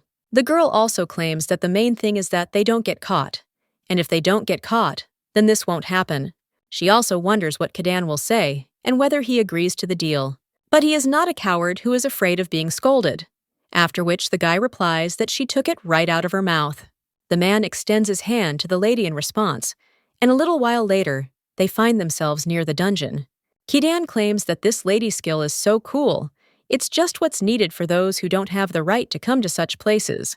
The lady claims that with this skill, one can enter all the dungeons in Seoul.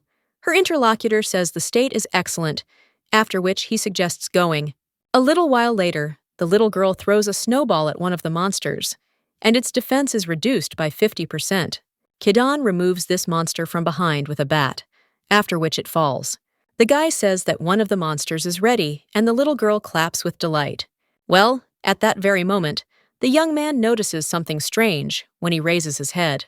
He sees a huge monster in front of him, but when he attacks, then the young man jumps up in the boat and hits the monster on the head, after which he says that another one is ready.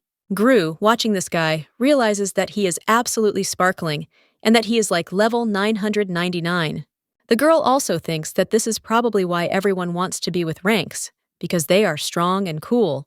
People understand that she also wants to grow up quickly, after which she heads towards the monster. And there, he finds an artifact called a magic magnifying glass. It shows information about monsters. And it only activates if they're right in front of my son's nose. When the little girl does this, she sees that the monster they slayed is called a white-browed yeti. The items available for the bet are eyebrows, a magic stone, and his skill is a carcass strike. After which, the little girl activates a skill called Pull Out, and she gets hypersensitive eyebrows. The little one understands that she needs to mix it with a magnifying glass, and then she thinks that it will turn out to be a cool magical item for a detective. But she also understands that it is difficult to put two properties into one object, just like with the duck. After all, when she made the duck, it turned out defective, and even with the bonus for beginners, it turned out badly. The little girl also understands that the magnifying glass might break. Well, if she improves her kneading and sculpting skills, everything will work out, so she needs to put the eyebrows aside for now. The guy looks around for a while and realizes that no one is coming out, even though he's spending almost no mana. But it's as if they are afraid of something, and the young man understands that he wanted the girl to gain a lot of experience. So maybe you need to go to the boss, but the problem is that someone has already found the boss's room. These people are fighting among themselves, and Kadan is watching it. One of the group members says to open the doors quickly, because if they are careful, nothing will happen. But the girl screams at him to stop talking nonsense, to kill. Does he really think that she doesn't know that whoever the boss sees first, he'll eat? But from the very beginning, they wanted to use them as cannon fodder. Well, the man just pushes the lady away and asks what's wrong with Togo, after which he orders them to open the doors. Another lady turns to her with concern, and at the same moment, someone asks the little sister if she needs help. One of the group members wonders what kind of guy this is, and how he managed to approach so quietly that no one even heard. The guy is currently using a face censoring patch and has about an hour left before its effects wear off. Kadan asks what about them and if they can help her. One of the group asks if they will really help, and what kind of freaks these are again. The woman understands that this seems to be a suspicious person, but now is not the time to think about who he is. Their main thing is to survive, after which the lady says that it's good and they are accepted. The guy claims that it will be too late to back out later, after which the guy enters into a high place. Kadan tells them to open the doors, or he can open them himself. Well, one of the group says that this is not funny and suggests that he wait. However, at that very moment, the door opens itself, and one of the participants asks why this happened. A monster appears from the door, and the leader of the group screams for everyone to hide back. Kadan understands that not only the door opened, but also the boss came out, so it's all somehow suspicious. The man gives the teddy bear to one of the ladies and tells her to play the show with her sisters. He also tells his sister to take good care of the bear because he will be back soon, after which the guy removes the bandage. The girl is shocked and asks if this is really Kadan. The guy needs to learn how to destroy this monster, and he understands that he usually attacks the one who is closest to him. However, now it seems he is going to attack not him but Gru, and it is a shame that they do not want to fight him. After which the guy strikes and the monster turns to him. The young man tells him to look at him and not at Gru. The monster is about to hit the guy, but he deftly dodges and then turns his dagger into a sword. This thing is called Viata's Blazing Will, and it changes appearance at the user's will and is also bound to the user. After which the guy deftly jumps up and strikes the monster. One of the group members asks what to do now, and another suggests quickly catching this creature while it is focused on him. But another participant asks if they're really that stupid, because this guy is kind of strange, and he wants to know if they felt his presence before he appeared and saw his face. One of them claims that since they are B rank but did not notice how he approached, this person is at least A rank, and then one of them asks what they should do. His interlocutor replies that he needs to be put into an eternal sleep to sing. If he and those girls leave there alive, he will definitely complain about them to the management, and then they will 100% not get away with problems. Therefore, we need to attack him while he is busy with the boss. At this time, the guys see the core of this monster and are going to hit it. But at that very moment, someone appears behind him and is about to strike. However, when Kadan turns around, the enemy recognizes him, because now the guy is without a bandage. Kadan immediately hits him in the stomach, causing the group member to fly away. The other guys are shocked and ask if it's Kadan, and the guy activates the lion's breath skill. After which, the rest of the people realize that the mana began to quickly leak out, and when the monster almost touches Kadan, then he just deftly turns around. One of the group members covers his head, afraid of being hit by the monster. Well, when he opens his eyes and looks up, he sees that Kadan has already finished with him. The guy understands that this is the same C-rank hunter, Kadan. At this time, they notice something strange and understand that the will of the Viata is reacting to something. At this time, the main character turns to the huntress and says that if it's not too much trouble for her, then let her lower her to the ground. The woman agrees in response and wonders if this is really a doll, after which the girl stands up on her feet.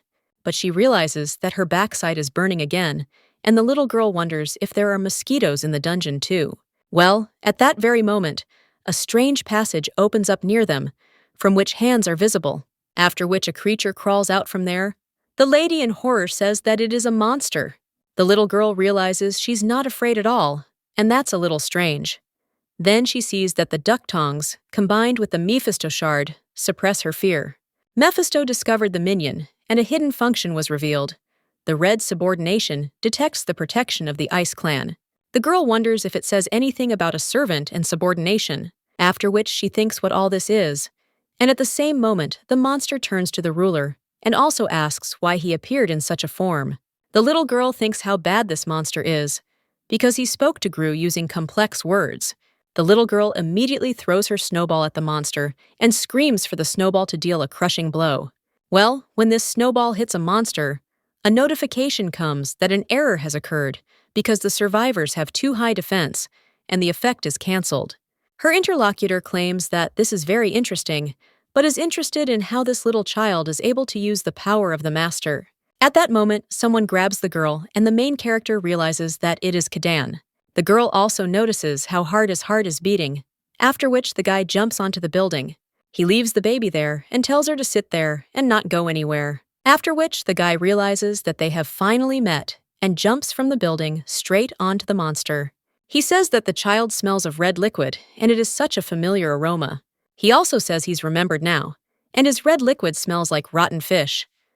Kadan then activates a skill called Purple Bed, which triggers Berserker mode. Attack and speed increase by 200. The little one realizes that a strong wind has picked up there, after which she collapses. She touches her watch, which sends notifications that a blow has been detected, and the coordinates are sent to her guardian. Kadan, meanwhile, tries to resist the monster, and the latter, recognizing the ball, asks if the guy is happy with the weapon for which he asked his father. At that moment, the young man furiously jumps on the monster and screams that he will plunge him into eternal sleep. Well, he says he can easily defeat him. However, when the monster looks at the guy's hands, he realizes he doesn't have a sword. At that very moment, a dagger flies at him from behind, and Kadan insists that he, too, didn't waste any time. He then activates the purple stream and lion's breath. When the guy finally jumps away from the cloud of smoke, he wonders if he succeeded. Well, the monster turns to the human uncle and claims that nothing has changed since their second meeting. After all, he remained just as weak and helpless. The young man realized he couldn't escape anymore and rose again, preparing to attack. But at that very moment, someone struck him in the neck. It turns out that Anju Rim is asking who allowed them to wander around wherever they wanted without adults. After which, he also looks at the place where the baby is sitting, and the girl notices that their eyes met. She also doesn't understand why the guild leader is there looking at his smartwatch. At this time, the rift in the dungeon closes, and the man realizes that Malikian has escaped. Anju Rim says he always escapes quickly, but at that very moment, Kadan screams for them to let him go. The guild leader insists he can't handle it alone, so he should come to his senses. But the guy only screams that he will plunge Malikan into eternal sleep. After this, Anju Rim only sighs and puts his hand on Kadan's shoulder, after which he completely switches off. The main character understands that the guild leader is the coolest, so she needs to run. But when the baby turns around, she bumps into someone's shoe, and when she looks up, who sees the head of gay people who strictly address her. He also asks if she went home with Yoon, and wonders if this place is her home. The girl at the same moment wonders if the head of the guild is angry. And then he turns to the little girl again and asks if she knows that she can't do something like that without warning him. The little girl replies that this is so, But when she wants to say something else, she apologizes again. The man asks if she has any pain anywhere, and when the girl answers that she doesn't, he asks if she's hiding it because afraid that he will scold. The little girl replies that she really doesn't feel any pain and stretches out her hands to Anju Rim. Then he asks her for a hug. He and the man sigh and then pick up the girl. Well, the main character wonders where Kadan is and whether he is hurt. The man simply remains silent in response and claims that his heart hurts. A little while later, the little girl takes one of the books and realizes that Kadan has changed after seeing Mullikan. It seems that this monster has some kind of strange skill, and then the little girl starts looking for it in a book. When the girl leafs through the book, she notices a separate page and reads that an accident occurred in a residential building in Chumunchin. One dead man, 40 years old, was identified, and he also had a son, a high school student, who managed to survive. The girl understands that Kadan probably wanted to plunge the monster into eternal sleep in order to avenge his family. But Malikan didn't even flinch from his attacks, and it seems that his defense is very strong. The girl also wonders if Kadan's attacks will work on him if the monster's defense weakens. The little one also takes out her weapon, but she receives a notification that she has fulfilled the conditions for unlocking upgrades, and now she can enhance items with care points. The little girl thinks about this and wonders if the duck will be able to stop being forged, because if so, then it will be possible to impose a debuff on Malikan, after which the little girl asks to strengthen the duck, and she receives a notification that the strengthening was successful and the status has changed to suitable for use. The main character wonders why, after the marriage status, the status suitable for Anna changed to ordinary. She also discovers a hidden function. After all, the user's attacks can sometimes deactivate the target's resistance to effects, and the baby understands that a debuff can now be applied. Well, she's even interested in how much longer he can resist her addition, and she wants to see his surprised face. Someday, she will show everyone her great strength, and here is why she should not be underestimated. At the same moment, the girl hears a ringtone from her watch and realizes that the phone is ringing. When she puts on her watch, she receives a call, and someone asks if Hangru is home. It turns out that he is Anju Rim, and the little girl replies that yes, after which the man states that the aunt will return late today, and if anything is needed, then the little girl should tell him. The girl then turns to the head and asks how Kadan is doing, and if everything is okay with him, to which the man replies that it's probably not bad. Gru asks if he says it's not bad, but wonders why. The man replies that he is behaving like Anju Rim, and the little girl thinks what this means. She also wonders if Kadan is in danger right now. Kadan is sitting tied up at this time. The head of the first combat squad, named Kim Jong-won, wonders if the guy really tried to put Mullikan into eternal sleep on his own. In a battle with a C-rank monster, the minimum number of participants is 1 C-rank and 10 A ranks, and fighting Maliskin alone is like wanting to say goodbye to life. The man claims that he knows what the guy feels and understands him perfectly. But how can he look the rest of the team members in the eyes if such nonsense is happening to their leader? After which, he also asks when Kadan will learn to trust his team, because he understands that the guy admires the guild leader who passed the tower alone. Well, he is not the head of the guild after all, and even when he climbed the tower, he was with the team. Hunak is a guild that consists of the best hunters in Korea, and the first squad is the elite of the elite, with a C-rank monster together, but only if he can accept their help. The boy remains silent in response, after which his interlocutor sighs. Kadan hears voices in his head, asking if he thinks he can handle this alone. He also recalls the monster's words about him smelling strongly of rotten fish, a familiar aroma, as his glorious lands smelled just like it. The young man wonders if he's the only one who'll smell it, after which he even thinks where this monster is hiding, and when the guy looks at his hand, who sees the red mark on her? The young man realizes that, if you think about it, before the monster appeared, the Yeti boss was looking only at Gru and not at him, some kind of powerful being inside the girl, and as if Malikan himself is there, and he opened a portal using the baby. At this time, he again begins to hear the voice of the monster, saying that he is the last of the Viata tribe, and he must take his sword. And the guy also had unfinished business with him, after which the young man began to smile. His colleague wonders if Kadan has gone completely crazy, and maybe he needs to go to the hospital. The guy then apologizes to his interlocutor, but asks if the boss is in the office. The man replies that the director has summoned him. He's at the office, but will be back soon. Kadan says he can't forgive himself. The boy understands that Mulligan isn't showing up because he's afraid of the guild leader, and he doesn't take him seriously. Even now, when the boy has reached rank C, Kadan turns to Mulligan and tells him to open a portal in his land. If he wants to return his sword to the top, let him do it. After which, a large portal opens behind the guy, and his colleague turns to Kadan in shock. The monster at this time greets the human child and takes up the weapon, and also states that it is time to take the sword from the one who is unworthy of it. A multitude of swords begin to fly near Kadan. The young man dodges them all, then remembers his past.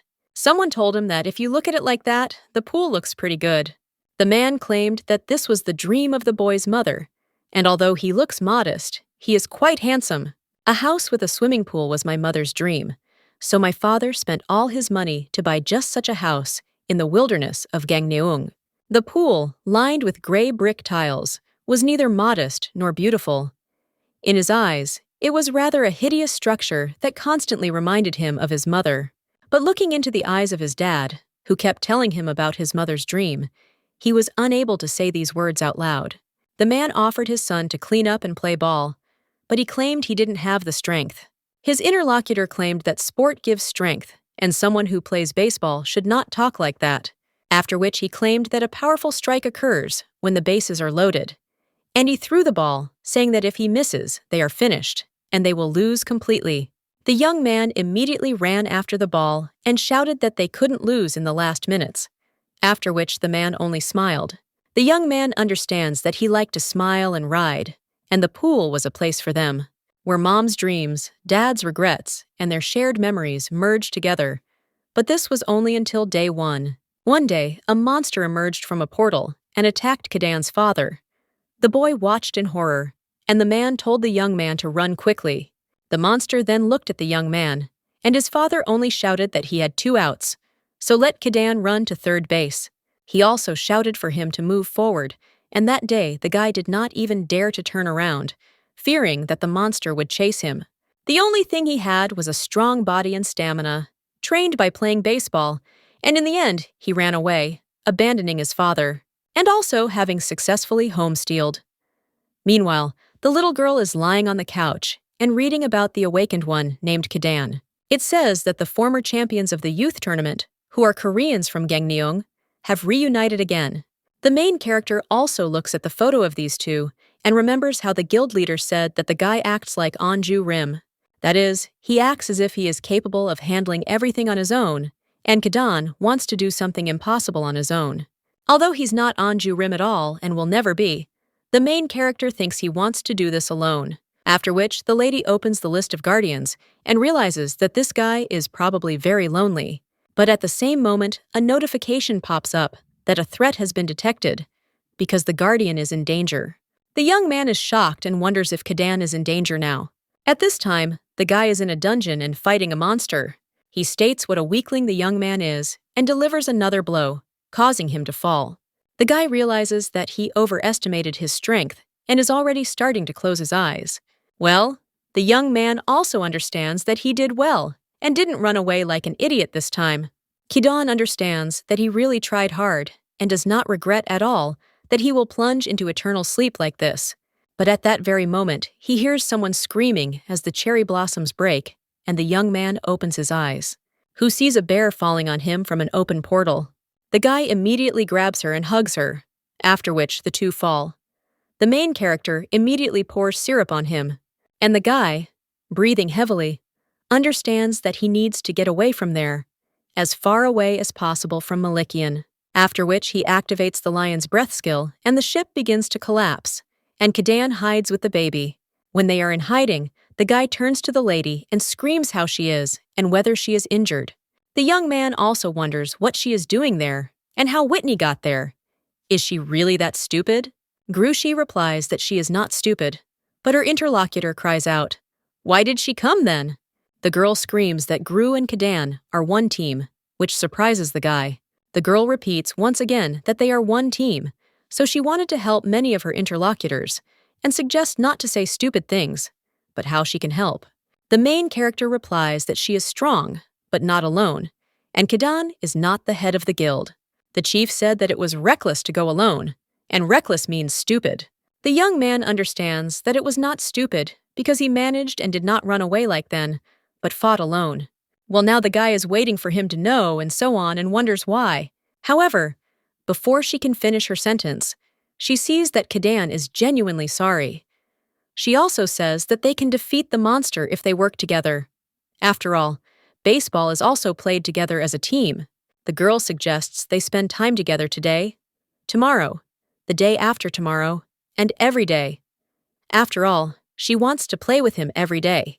The little girl also asks if Kadan really doesn't want it, after which the guy can't hold back his tears.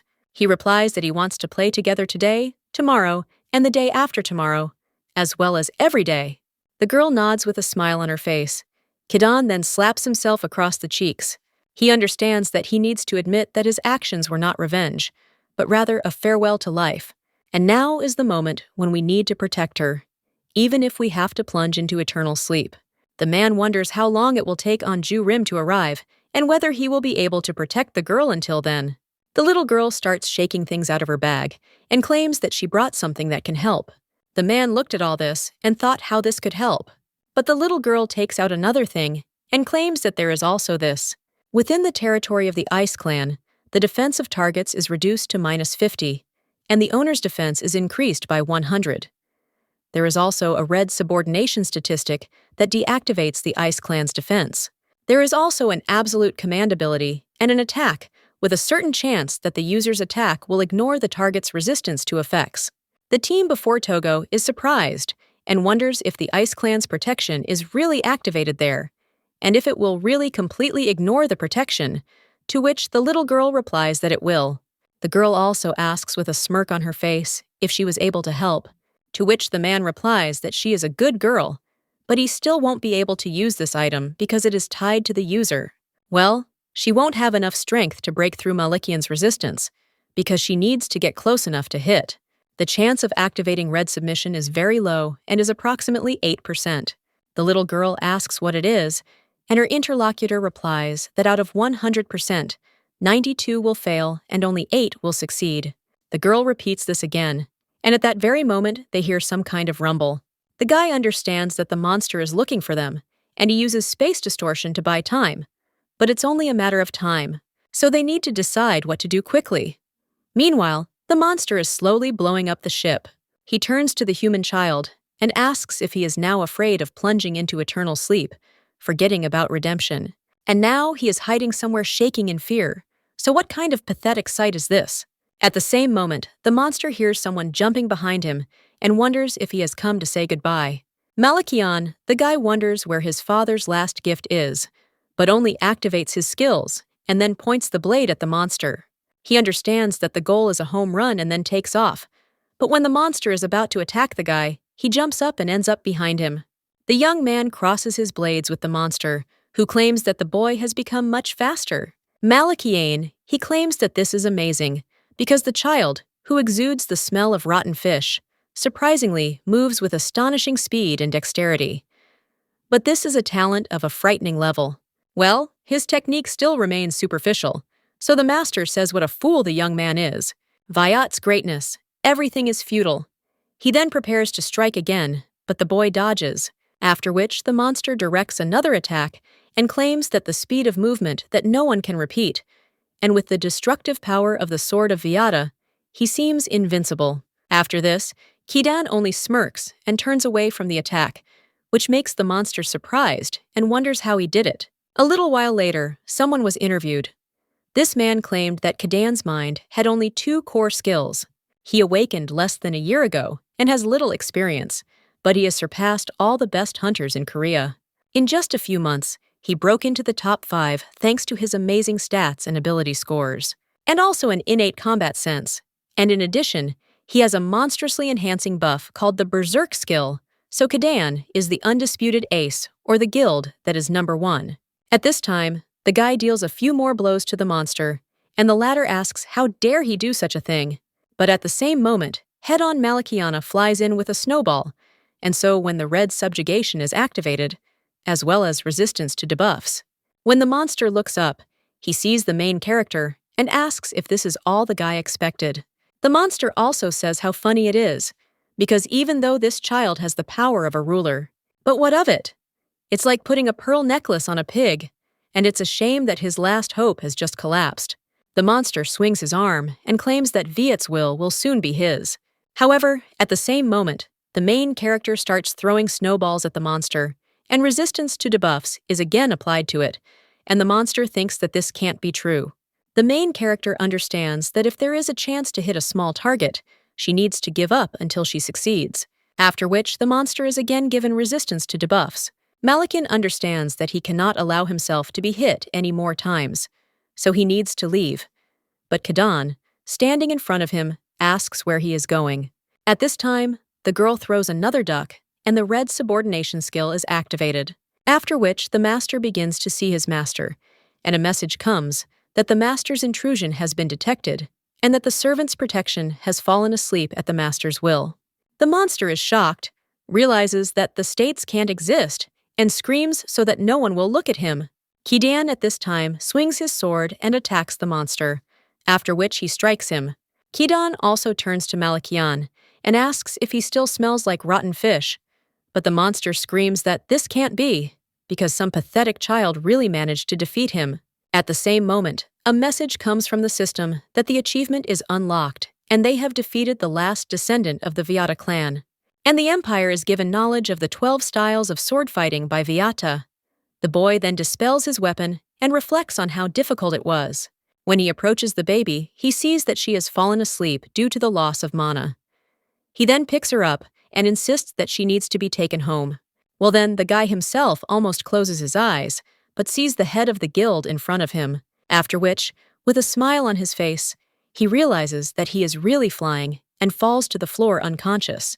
After which, a message comes from the system that they masterfully overcame a danger whose level is much higher than theirs, and the achievement, Victorious Home, was received, ran, and also goes to the deposit account.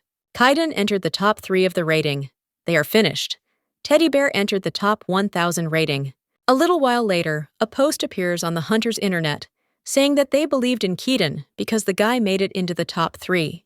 When these two find themselves at home, they are already standing in an apology position. The guild leader glares at them. He turns to Kadan and tells him he'll be working temporarily with the PR team, which surprises him. The young man understands that they are really mean now, and they could accidentally come to him. When he makes sad sounds, the guild leader asks if he has anything to say, to which the guy replies that no one is interested in whether it's too much, because it will still be hard for him there. The main character wonders if it will really be that difficult for Kadan, but Anju Rim coldly tells him to try harder, because if he finds it cute, then he will think about punishment. After this, the young man screams for Anju Rim to beat him up because he doesn't want to be on the PR team. The little girl immediately screams for the guild leader to beat her better, but at that very moment, the guy covers her mouth. Anju Rim sternly addresses Kadan and tells him to watch his language around Gru, to which he agrees. The man also says that the girls are not allowed to watch TV for a week, and the little girl immediately makes a sad face. But the head of the guild just turns away and says that it's still not the case. He also turns to Kadan and says that he understands, but at that very moment, the guy falls to the floor and the main character screams in shock. Did Kadan really even plunge into eternal sleep to avoid joining the PR team? Anju Rim replies that he simply fell asleep due to accumulated fatigue and the medication he took. A little while later, he is already being taken to the hospital, and the little girl, looking out the window, asks if he is really leaving in a car that is making siren sounds. A while back, a shelter worker said he understood that such information couldn't be disclosed, but Gru had already returned to the shelter once after being adopted. She was taken in by another family with whom she lived for about 3 months. He said that phrase earlier, and it wasn't easy, because if he spoke about it, some people might think she had some kind of flaw. This is not true at all, and why should a child suffer because of such stupidity? After which the man asks what happened. His interlocutor replies that everything was fine when the adoptive mother took her from the period, and Gru turned to her mother and was also obedient, because he even thought that she was able to find a new, wonderful home. But 3 months later, she was returned. The woman told the director she was very sorry about how things turned out, but he asked why they couldn't keep the girl. His interlocutor claimed that they would soon have a child, and she thought that it would be difficult for her to adapt. After all, they want Gru to find a family where she will be loved. Anju Rim now understands why she said then that she could be returned to the shelter. The upbringing also argued that he probably had no right to say such a thing, but even if Gru immediately accepted him as a member of the family, let the head wait a little, because the baby just needed to get used to it. She is a smart and kind girl, as well as beautiful and sweet, and she has awakened only recently, so let him just give her time. The man tells the director that he understands and will try to take good care of her, so he has nothing to worry about. Now he looks at the baby, after which he strokes her head, and in response she smiles. A little while later, they arrive at the hospital, and the girl greets Kadan. The guy asks if it is Gru and the boss, and how they ended up there. Anju Rim replies that this is so that he does not do stupid things, and the man with a smile on his face states that he no longer has the strength to do any more stupid things. The guy also turns to the little girl and asks if she missed him, to which the girl replies that she missed him a little bit. Her interlocutor asks if she really wants to offend her older brother, after which the little girl smiles. But at this time, she also pays attention to the tablet and says that Kadan has the same shape. Anju Rim claims that this is an international school called Justice, and this school is for talented students with magical abilities. The man also asks if anyone else has come, to which he replies that no, and that they are his first visitors, since Nayoung and the first group will arrive after work. The girl asks if it turns out that he is even now studying, to which the guy replies that yes, otherwise he might get expelled. After which he does cute things with the baby, and everyone in the study group, seeing this, immediately pays attention. They look at the screen and say how cute it is, and also ask if Kadan has a sister. The teacher claims that she understands that the children are happy to see Kadan, but nevertheless suggests returning to the lesson. Anju Rim takes the baby and says that they will already go, so let him return to his studies. Well then, the guy tells them to wait a minute, after which he apologizes to the teacher and claims that he will be leaving for a short while on guild business. And this girl is not his sister, but the head's daughter, after which the woman asks in shock, "Is this guild leader's daughter?" and the others also in shock. At this time, the main character thinks about the word daughter and thinks, what if the head doesn't like these words? At this time, the man notices that the girl is looking at him and asks what is going on, and the little girl understands that she is lucky, because apparently he is not angry. At this time, Kadan turns to the head and tells him to wait because he has a request, after which he asks what happened. The guy asks if he can take away Viata's emptiness, because it just so happened that he broke Viata's dream, and the man replies that it's fine, but now this weapon is under control. The guy asks why this is so, and whether it wasn't the Hunak Guild's prey. His interlocutor tells the guy to watch what he says, because no one should know that Gru participated in the battle with Mulligan's son. He also asks the guy if he noticed anything strange about this monster. Well, his interlocutor is interested in whether he didn't look strange from the very beginning. The man replies that rumor has it that a rat infested the office and released the monster. Kadan asks if that's possible, and if someone could have been moving a C-rank monster around freely. The film's interlocutor claims that there is only one place where this can be done, after which the two turn to the door and see a piece of light hair there. The guy who was behind the door opens it and asks for forgiveness, after which he states that he would like to talk to the hunter Kadan and asks if they would spare him a little time. The girl immediately turns joyfully to her uncle and greets him. The man says they've met the sweet princess again, but Kadan immediately pushes the girl away and asks if they know each other. His interlocutor replies that yes, they saw each other at the registration center. Jin also claims that he is a good person, after which he introduces himself and claims that he is the head of the investigation department of the Awakened administration. Kadan wonders if this is the same Jin Shuan. Well, the man replies that everything is so. The head of the guild asks the reason for his visit, but he does not answer that he is conducting an investigation into the Malachian case and would like to ask Kadan a few questions, after which he asks if he knows anything about Gnosis. Kadan and the general's head tense up a bit, and the little girl wonders what it is. Kadan, In response to which, of course, they know about this. And are there any hunters who don't know about this? The man then smiles and says, "That's how it is." But when he tries to get his phone, he suddenly drops it. The head of the guild immediately grabs him from the shop, and the man thanks him. Kadan, looking at this guy, wonders if this could really be Jin Shuan.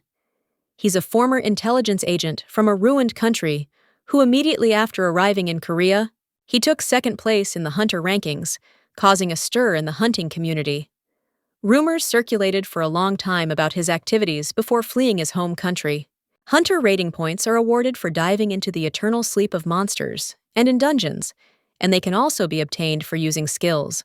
But their number for using the skill is small, so the main method of this is hunting monsters. However, there's another hidden method, plunging other hunters into eternal sleep. In this case, the hunter gains all the rating points of their prey. After the cataclysm of grief, Korea became one of the most powerful countries, and even the strongest hunter from other countries finds it difficult to survive in Korea. So how could this refugee, who is a former intelligence agent, have risen so quickly to second place in the rankings by hunting only monsters? Or maybe he really did earn points in another way, after which the man hands the lady a candy. Kadan understands that this guy is no longer participating in any raids, and his rating has dropped significantly.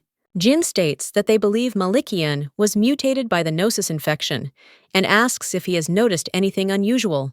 His interlocutor replies that he is not sure because he does not know anything about Gnosis and therefore cannot say whether there was anything unusual.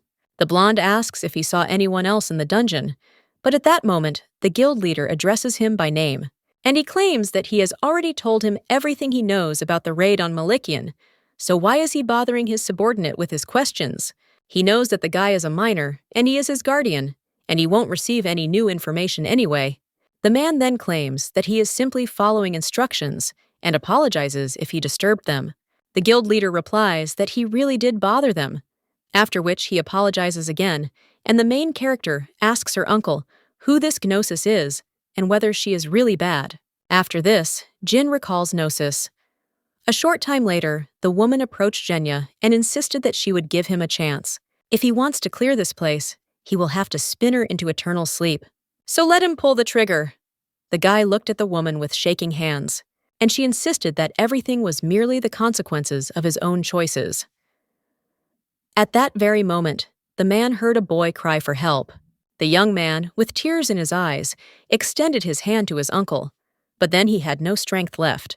The woman whispered to the guy that this was far from the end, after which new explosions occurred there. Now the main character turns to her uncle, and he comes out of his thoughts, after which the guy claims that yes, this Gnosis is very bad, and Princess Gru also needs to be careful, after which he asks if she will listen to him. The girl nods in response. The man thinks how cute she is and is about to stroke the baby on the head. But at that very moment, he notices the cold looks of the other hunters and takes his hand back. The guild leader turns to Mr. Jin and explains that he came from Richest, the country that was destroyed by the monster invasion sent by Gnosis. Kadan wonders why he suddenly remembered this. The blonde replies that this is exactly how it is, and that is why he asked for asylum in their country. But the guild leader said they could leave it at that, and if he had any more questions, they should send them in writing to the Hunat Guild. Kadan needed rest, as he was seriously injured, after which Jin said, "Of course." He also approaches Mr. Kadan and says that if he does anything, if he remembers, let him contact them, in response to which the guy agrees. Jin then bids farewell to the guild leader.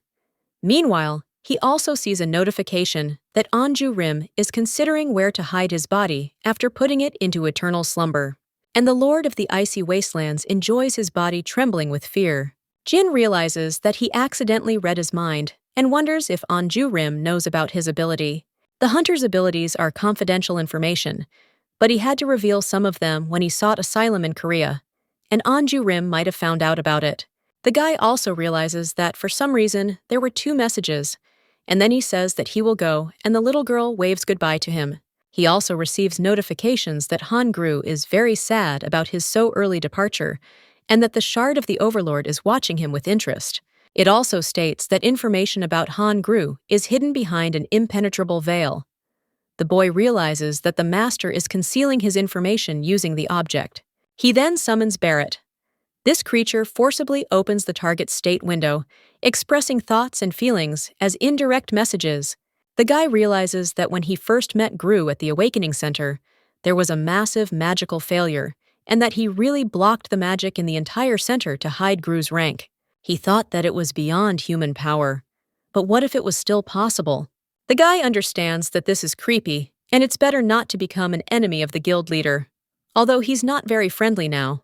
The man wonders what rank the girl has since he decided to do this, and whether she really has rank B. If awakening occurs at an early age, the rank is usually low, and most children cannot even reach rank D. But Gru also has this shard of the Overlord, so that doesn't happen. If her secret is revealed, she'll attract too much attention and become a target for dangerous people. The man understands that he cannot allow this because she is such a sweet child, and he also really hopes that she will not encounter Gnosis, because for Gnosis, talented children like her were the best test subjects. A short time later, the little girl was already heading off somewhere with the guild leader. Everyone around is asking if this is Anju Rim and why he came to the kindergarten.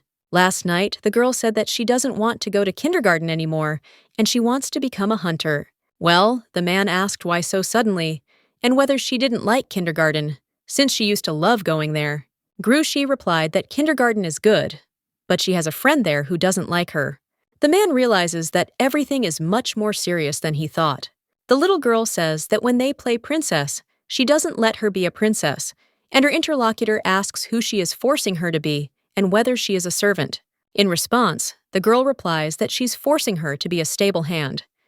The man immediately expresses his displeasure, after which she claimed that she could simply say that she also wants to be a princess. But the girl replies that it won't work, after which her interlocutor says, okay. And yet, the little girl says that once she made a super-duper spaceship of her own, and this girl broke it. Anju Rim insists that she did something very bad, and asks if the girl told the teacher about it. Gru replies that yes, and Haley later apologized, but she was still offended. The man then invites her to play with other children, and the girl replies that she wants to be friends with Haley. Her interlocutor asks why, and the little girl insists that Haley is very beautiful and looks like a princess, which is why everyone loves her. She always wears a beautiful dress, and her dad always picks her up himself. The man is shocked and thinks that this can't be true. And is there anyone more beautiful than Gru? And shouldn't a child want to be friends with her? The man says that the girl has a lot of dresses at home. Well, she replies that she doesn't want these, but beautiful ones, after which the man thinks about it and says how difficult it is. The main character realizes she feels better now that she's spoken out. But what if she keeps bothering him with this? He flies and works at night, looking through a huge number of documents, and if he doesn't sleep, he won't have any strength left. The great hunter should not be capricious, so the little girl says that everything is fine, so let him not worry and go to bed. The man, watching the girl leave, doesn't even know what to answer. The next morning, the girl wakes up and comes into the guild leader's room, offering to go brush her teeth. But when she looks at the bed, she realizes that the guild leader is not there. When she runs into the living room, she also doesn't see him there and wonders if it's because she complained yesterday. The guild leader decided to abandon her because of this, and at that very moment, the little girl almost started crying. However, when she enters his office, she sees that the man has time and does not understand that he has fallen asleep while working. As the lady moves on, she steps on some paper, and, picking it up, she sees that this is a doctor's book about the role of parents in raising preschool-age children. It also describes the role of parents in a child's adaptation to kindergarten, as well as the main types of bullying in kindergarten and how to react when a child is bullied. The piece of paper says that parents' attention is very important for children, and the main character wonders if it's really that deep that people didn't sleep all night reading this book for her sake. Well, when the girl says these words, the man opens his eyes, and the girl wonders if she really woke him up. Anju Rim wonders if she is already woken up, but the little girl says that the guild leader is still sleeping. The man replies that he doesn't plan to sleep anymore, after which he suggests going to wash up, since today he's taking her to kindergarten. The girl wonders if he will take her himself, and the next day they find themselves near the kindergarten. Now the baby is heading out in the outfit that Ni Young recommended. At this time, one of the teachers greets Anju Rim and then apologizes for being late. The man introduces himself and asks her to take good care of Gru. He also says he'll pick her up after class. The main character asks what about his work, but he replies that it is much more important, after which the little girl nods. The man also whispers to his daughter that in his opinion, Gru is the most beautiful princess in the world, and if she gets offended, she might get angry and even fight. But the little girl claims that it is not right to do bad things, but her father replies that she can do whatever she wants, and he will take care of the rest. After which, the girl smiles and replies that, yes, now she can handle anything. The little girl hugs the guild leader and declares that she loves him, after which he nods and hugs her back. Meanwhile, in the guild building, someone greets the others and claims his name is Park Gusun, and that he came from the management department. The guy also stutters with excitement and states that he is starting a report, and the topic of discussion is resource extraction in dungeons. At this time, Anju Rim looks at his watch, and the other workers wonder if he is in a bad mood today and if something happened. The man understands that now is the time to pick up the girl from kindergarten, so why isn't she answering? And maybe he should have picked her up himself. The little girl insisted that after school, Anna would go home with her aunt, and he should rather work. The man hoped she hadn't been bullied today and that the little girl had stopped being a stable hand. The one giving the presentation claims that they need to prepare for their next quarter, but he understands that the guild leader is so scary. At that very moment, the main character calls her father, and the guild leader immediately suggests taking a short break. He also says that someone should cheer up and calm down Park Gusun, otherwise he will start crying, and this could interfere with work. After which, they're all shocked and wondering what calm down means. Meanwhile, the little girl talks to the guild leader and insists the new phone is simply superb. The man asks if she's home yet, to which the little girl replies that she is, and that she had fun playing with Haley on the playground today. The guild leader asks if they made up, and the girl replies that Haley was simply afraid that Gru, now a hunter, would play with others and forget about her. Well, she apologized and said that now they were good friends again. The man replies that it's excellent. The little girl also claims that today at kindergarten, she drew a chapter and plans to show it off. Well, when a man sees this drawing, who thinks is this a person, and why is he standing on 4 legs? The girl happily asks how her interlocutor is, and he replies that it was drawn quite neatly and very creatively, so let her give it to Sojay later, to which she agrees. The man understands that when Secretary Yoon shows photos of his children, he always smiles, although usually his face remains impassive, and now he understands why.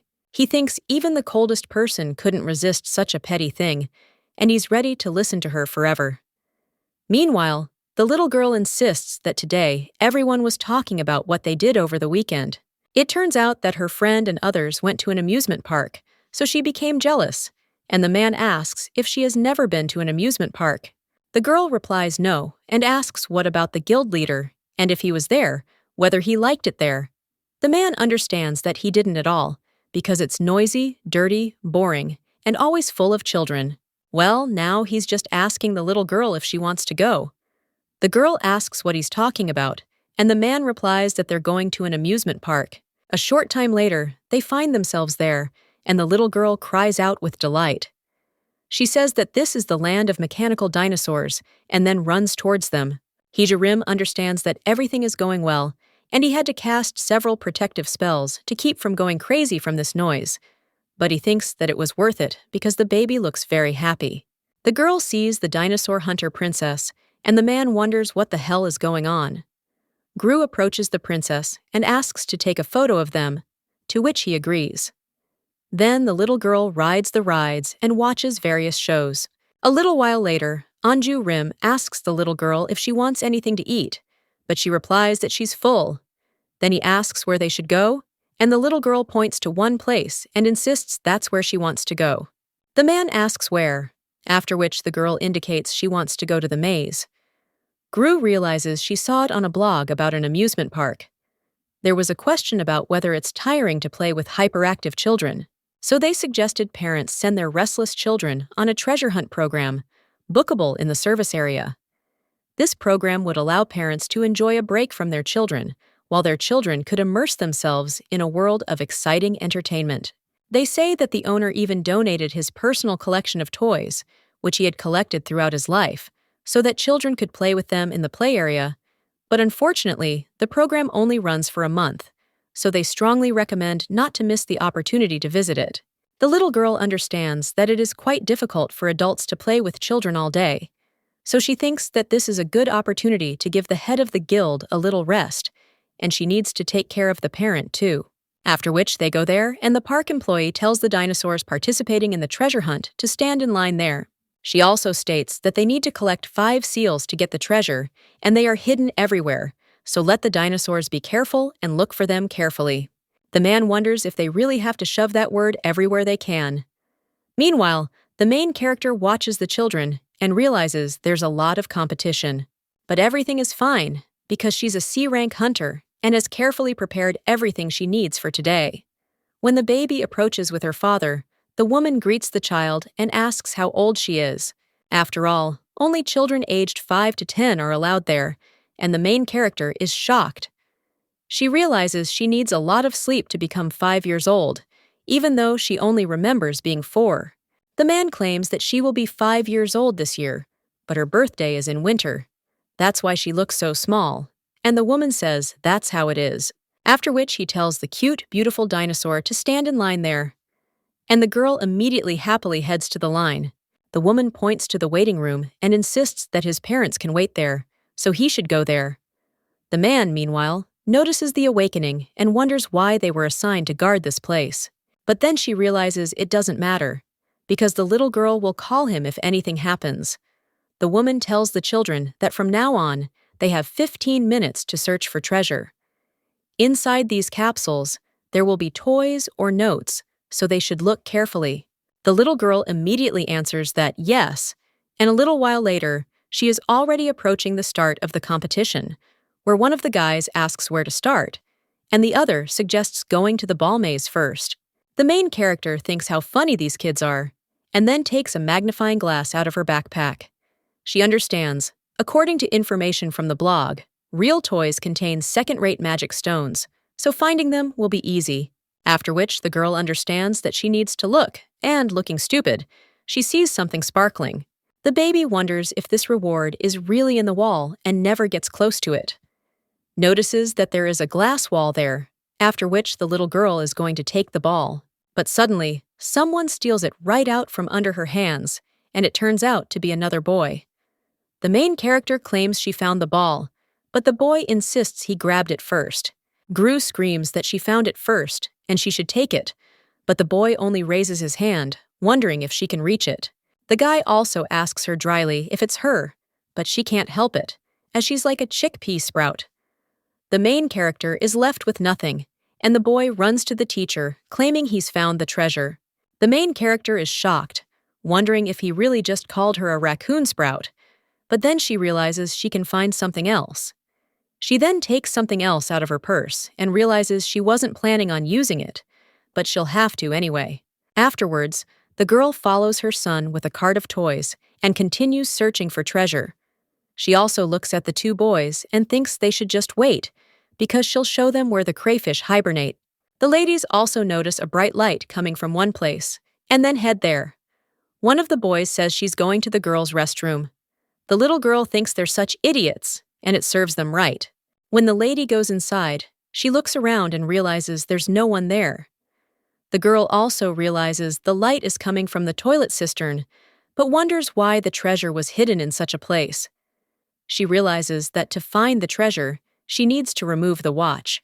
At that very moment, she notices that her watch is missing and wonders if she's lost it. The girl wonders where she left it, and at that very moment, she sees a pink dinosaur enter the room. At that very moment, someone grabs the little girl by the mouth and drags her into one of the stalls. It turns out it's a little boy, gesturing for the little girl to be quiet. The main character understands that of all the children she has met, he is the most handsome, but she has a feeling that she has already seen him before. At this point, the woman takes off her pink suit and asks what's going on there and whether the old man has arrived yet. She then says everything is fine because no one is around her. But when they tell her something else on the phone, The woman then asks if this man doesn't believe her, and if she needs to steal the USB with Chairman Nam Ji-won's will for him. The little girl wonders if she's talking about theft, and she's heard about something similar on the radio several times. He told everyone to be careful, and if possible, put valuables in their bags, because there are a lot of pickpockets these days. The little girl also thinks that maybe this dinosaur hunter princess stole her watch. The woman then asks if this man is really coming now, and then asks him to wait because she needs to go out first. And when she comes out, these two kids can finally breathe a sigh of relief. But when the boy is about to leave the stall, the girl tells him not to go yet, because this woman could be standing outside. The young man replies that it's true, after which the little girl asks what happened. The boy says the dinosaur is a pickpocket, as she stole his pendant, so he went after her, but it turns out she's hiding other stolen items there as well. Kadan asks if he told the adults, and where his mom and dad are. Well, the boy asks why they should feel sorry for him. They clearly don't need him. They even left him at the amusement park because he was in their way, and neither dad nor that woman would listen to him. The main character wonders if he's talking about some woman. The boy insists he'll take care of it himself and find the pendant without them. The girl asks if the pendant was very expensive, to which the boy replies, "Not really. His mother simply gave it to him." The main character realizes that if she had a phone with her, she could ask the guild leader for help, but lately she's only been taking her smartwatch with her. Well, then the girl understands that if the stolen items are in the next stall, they can just take them. The girl also tells the handsome guy not to worry too much, because she'll help him. The young man asks if she really called him handsome, and then claims his name is Seo Woo-ju. He also says that she herself is beautiful, like a doll, to which the little girl smiles. The guy then asks if she is also from this industry, and when the girl looks at him in bewilderment, he thinks what it is. The young man asks if she doesn't even know this, and that means she's doing work similar to his. The girl wonders if he's also a hunter, and then it turns out she sensed his mana. Gru wonders if he's also from that industry, and the guy asks if she doesn't know who he is. The girl replies that she's new to the industry, and the guy says that's exactly what he thought. The little girl is a little offended by this and wonders if she really looks like a snotty person, but then she realizes that it's okay, because now she'll show him her skills. I'm from class. Then the girl takes something out of her backpack, and when the boy asks what it is, the little girl insists it's a grab-a-boo. With its help, they can get things out of the water tank. The guy then asks what kind of child it is and what she can actually do with this toy. The main character smiles in response and tells him to wait, and then he'll see for himself. After which, the main character launches this toy, and the young man, in shock, asks if it really flew. But at that very moment, someone grabs the toy. It turns out to be the woman, and she claims that's where the little cuties were hiding. The little one immediately gets scared, and the main character realizes that this woman sounds just like the dinosaur hunter princess. The woman tells the children to go there, and the girl realizes she'll find something useful before she gets there. Then the little girl takes another toy out of her bag and realizes that anything will do. She throws a small chick that starts laughing loudly. The unique feature of this thing is that it automatically bursts into a terrifying laugh when it is in front of its detected target, and the target has a high chance of fainting for 10 seconds. The woman immediately falls, and the baby screams that they need to run. A short while later, they hide behind one of the statues and cross, wondering if she's emerged yet. The main character suggests leaving there and telling all the adults, but the young man asks who she is going to tell about this, because without proof, adults will not listen to some kids like them and would rather believe that disgusting woman. The little girl asks what he's talking about and insists that it's wrong to say such bad words. But the boy exclaims, "What an idiot she is!" "Such words can be said about bad people," the girl asks. "And is that true?" So Ujuhi claims he actually learned this while filming, but he himself doesn't use it very often. The girl then asks if, since they're kids, no one will really believe them. So he replies that yes, and all adults are like that, without exception. Even if he says something, this woman will tell Dad that he lost the pendant on purpose to get his attention. The main character understands that he will most likely be very sad if he cannot find the pendant that his mother gave him, And probably, if she tells the guild leader that she lost the watch, he will also be angry. The little girl realizes she absolutely must return them, after which she has an idea and whispers something in Seo Wooju's ear. The boy, after listening to her, asks if she can really do it, and the little girl insists that he's seen what she's capable of before. The boy ponders this afterward, then declares that there's nothing he can do and they need to go. The protagonist offers him her hand and points to the place where they were supposed to meet. At that very moment, someone else turns to the raccoon sprout and asks why she's so late and if she was able to find anything. Seo Wooju asks who it is and if it's the villain, but the little one asks how he knew.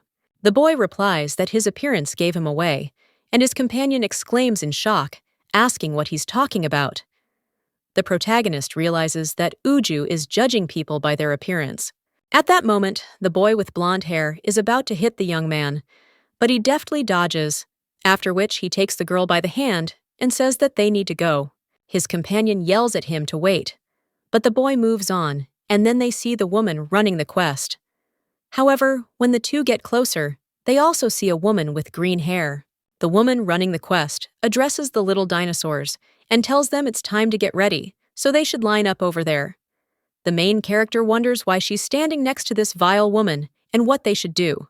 The little girl also looks around, wondering if there are any other adults there and whether she should ask the nearby grandmother for help. But at that very moment, the woman leading the quest asks the little dinosaur who's with him.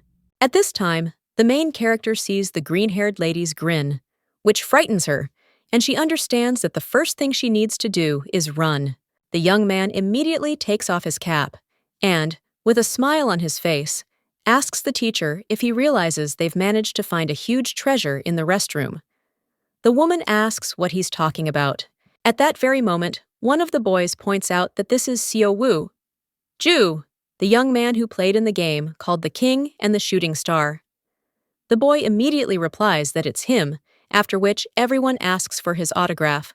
The main character thinks that Uju isn't a hunter, but an actor. Meanwhile, Anju Rim is looking at his phone.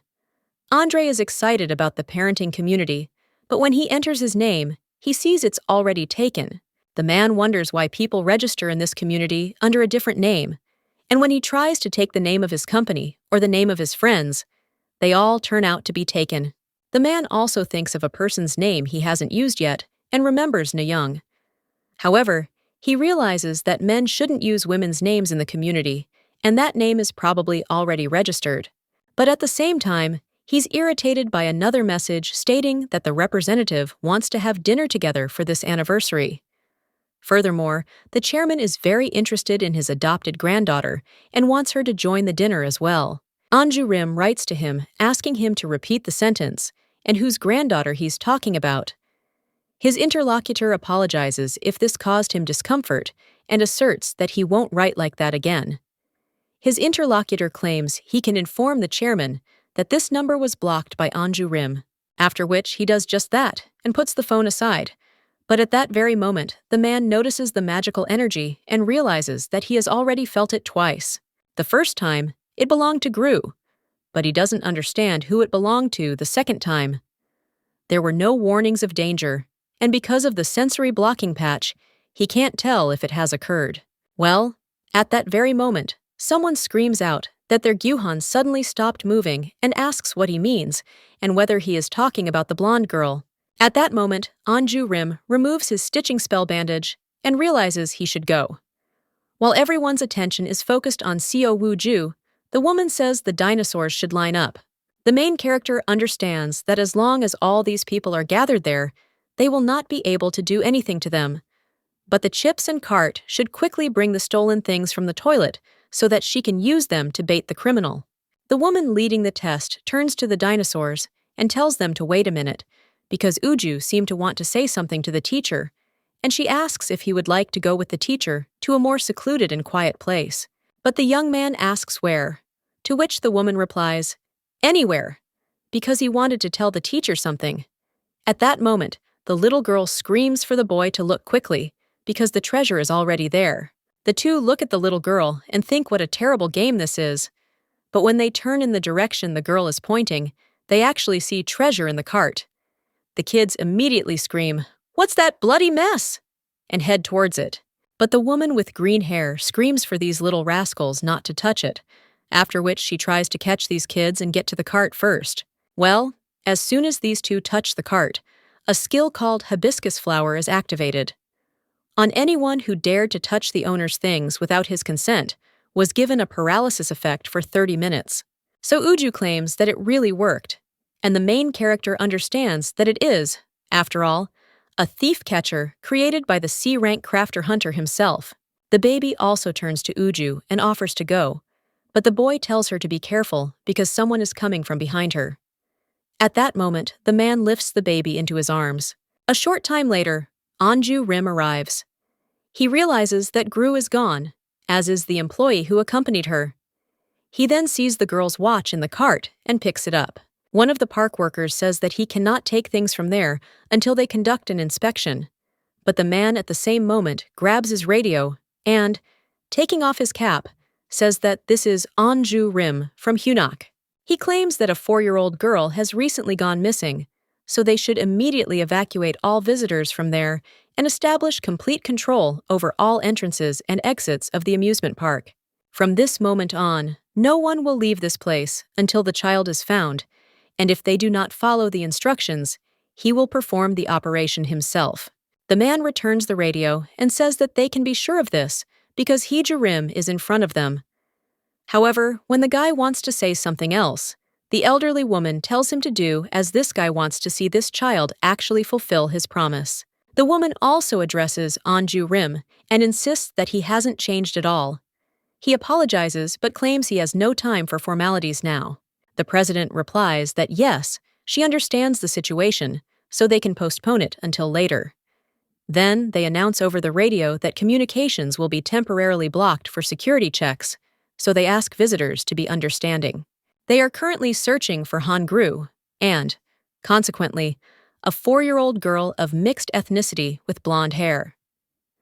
Meanwhile, the man jumps onto the Ferris wheel and realizes that all visitors to the Labyrinth Palace have been evacuated. Gru's presence in the exhibition hall, so he's confused about where the baby is gone. The girl, meanwhile, is in the room with Seo Wuju, and she's crying out for the guild leader in fear. At this point, the man realizes someone has used teleportation, and judging by the amount of mana used, the range covers the entire amusement park. Then, Anju Rim uses his power, and someone says that the exits and entrances are blocked, and another person asks if it's true and if something's broken somewhere. Someone else asks if they locked the doors properly. Then someone else wonders what they're going to do with this kid singing. Because of him, the whole plan went to hell. The man also hears someone talking about the guild leader and realizes what he's found. Red liquid is now leaking from his ears. The radio continues to repeat that they're looking for a girl named Han Gru, and if anyone has information about her whereabouts, they should come forward immediately. One of the men asks who this child is, and why the entrance is blocked, because she really is Pedersen. But one of the employees asks if it is possible to teleport out of the park, to which he replies that he doesn't have enough mana, because the territory is too large, and they haven't yet stolen the flash drive containing President Nam Ji-won's last will. The woman then asks what they should do with those children. The man replies that they might put them into eternal sleep if necessary. Seo Wuju asks the little girl if she still has the cool things she had, or at least anything she used before, but the girl replies no. It seems she dropped her bag during the kidnapping. The girl thinks that if she had a larger inventory, she would have put all the items in it, and if she had more mana, she would have... Currently, her inventory only contains a teddy bear and a bicycle. At this time, the guy asks if there is another way out, and the girl replies that she doesn't know yet. But at the same moment, someone knocks on the door and screams at them to shut up. Nighty understands that she is very scared and thinks that she was not even afraid of a C-rank monster. So why then is she so scared in front of this person? Maybe it's because of Malikan's words. After all, he was asking why the Lord had appeared in this form. Well, the little girl also understands that Uju is far more terrifying than she, a hunter, and she must pull herself together and protect him. The main character turns to the handsome Uju and claims that everything is fine, because it really was a secret, but she will share it with him because she can run fast, and she is also very good at hide and seek, so let him just trust her, because they need to escape as quickly as possible. The boy agrees in response, and the main character realizes that she just felt something huge approaching, and that the earth was shaking. At the same moment, someone opens the door to the booth, but when the main character raises her eyes, she sees the head of the guild. The man simply covers his ears and understands that, thank God, the girl is okay. He, Anju Rim, insists that he will never agree to such a thing again, so she shouldn't try to persuade him to do something like that again. The little girl immediately agrees, and a little while later, Anju Rim and the two children are sitting on the couch. People around them notice them, and one of the ladies writes, "Another state. That's really cool, because Anju Rim himself has come there." Another one writes that actor Seo Woo-ju is also there, with a lovely little girl between them. The main character realizes that now she understands why the quest required finding the primary guardian and his many deputies. When there are adults around to care for and protect her, it feels so calm. Meanwhile, Seo Woo-ju turns to the little girl and asks if Hunter Anju Rim is her guardian. The girl replies that yes, and that she did, in fact, live there until the guild leader adopted her. The boy asks if this is true, and the little girl asks when Uju's guardian will arrive, to which the young man replies that he doesn't know and doesn't want to know. Well, at that very moment, someone else bursts into the room and looks menacingly at the boy, screaming at him. The woman asks how she will look his father in the eye after his outrageous behavior, and the boy is always up to something. But the young man asks his aunt what business it is of his. He also tells the woman to give him her phone, after which he hands over the baby's phone and tells her to write down her number and agrees to something. So Uju he claims he's in her debt today, but now that he has her number, he'll definitely repay the favor. The main character replies that everything is fine and there's no need. However, the young man says what a fool the lady is and insists that he wants it himself and is not doing it because of her, so there is no need to refuse. The little girl says that Uju is so good and handsome, and the young man indignantly says that she called him handsome again, after which he turns to his aunt and says that now they can go. The young man also turns to the little girl and says goodbye to her, calling her beautiful and saying they'll see each other later. Anju Rim, shocked, asks if he really called her beautiful, and the little girl also says goodbye to him. The head of the guild wonders if these two not only met today, but the boy has already started calling his daughter a beauty, and if all young people are like this these days. Uju is generally a handsome and polite boy, but he didn't like his mother's behavior. He can already imagine the woman screaming for the little girl to take proper care of her little son.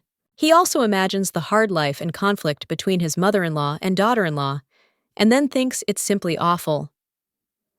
Looking at the guild leader's expression, the main character wonders if he really needs to go to the bathroom. A short time later, an elderly lady enters the room and addresses Anju Rim. The protagonist notices the woman and realizes she's the same grandmother they saw earlier. The woman addresses the baby and says that her name must be Gru. The woman also claims to be Namjiwon's grandmother and the owner of the amusement park. The little girl is shocked, wondering if this is the owner of a land of mechanical dinosaurs and fairies, after which she greets her grandmother, a little sheepishly. The woman, smiling, insists that she's the one who caught the pickpockets and that she helped her a lot, so she's grateful. The little girl replies that it wasn't her, because she's the guild leader, and Uju also helped us a lot. Jiwon. She claims that this guy was just intimidating everyone, but that it was Gru who really helped her. The criminals who stole her watch were actually hunting her. The woman realizes that in order to catch them, she deliberately made up the story of carrying her USB flash drive with her will, after which she suggests stopping difficult conversations altogether and states that as a sign of gratitude, she would like to give the little girl a gift, after which she whispers that the girl can open it at home when she's alone. Anju Rim might be jealous, so let the contents remain a secret. The little girl replies yes and thanks her. The woman then turns to Anju Rim and says she wants to talk to him now. A short time later, the woman claims she heard he'd adopted a child, but never imagined the girl would be so smart and sweet, so he's incredibly lucky. The man replies that he also believes that luck is clearly on his side. His interlocutor asserts that he has no shortage of modesty. Grandma tells Anju Rim that his father is in perfect health and that she learned about the adoption from him. He's so eager to see his granddaughter that he can't stand it. The man replies that this is the last thing he wanted to hear, but thanks her for passing it on. The woman says, "What a jerk this guy is. He understands that his manners are still the same."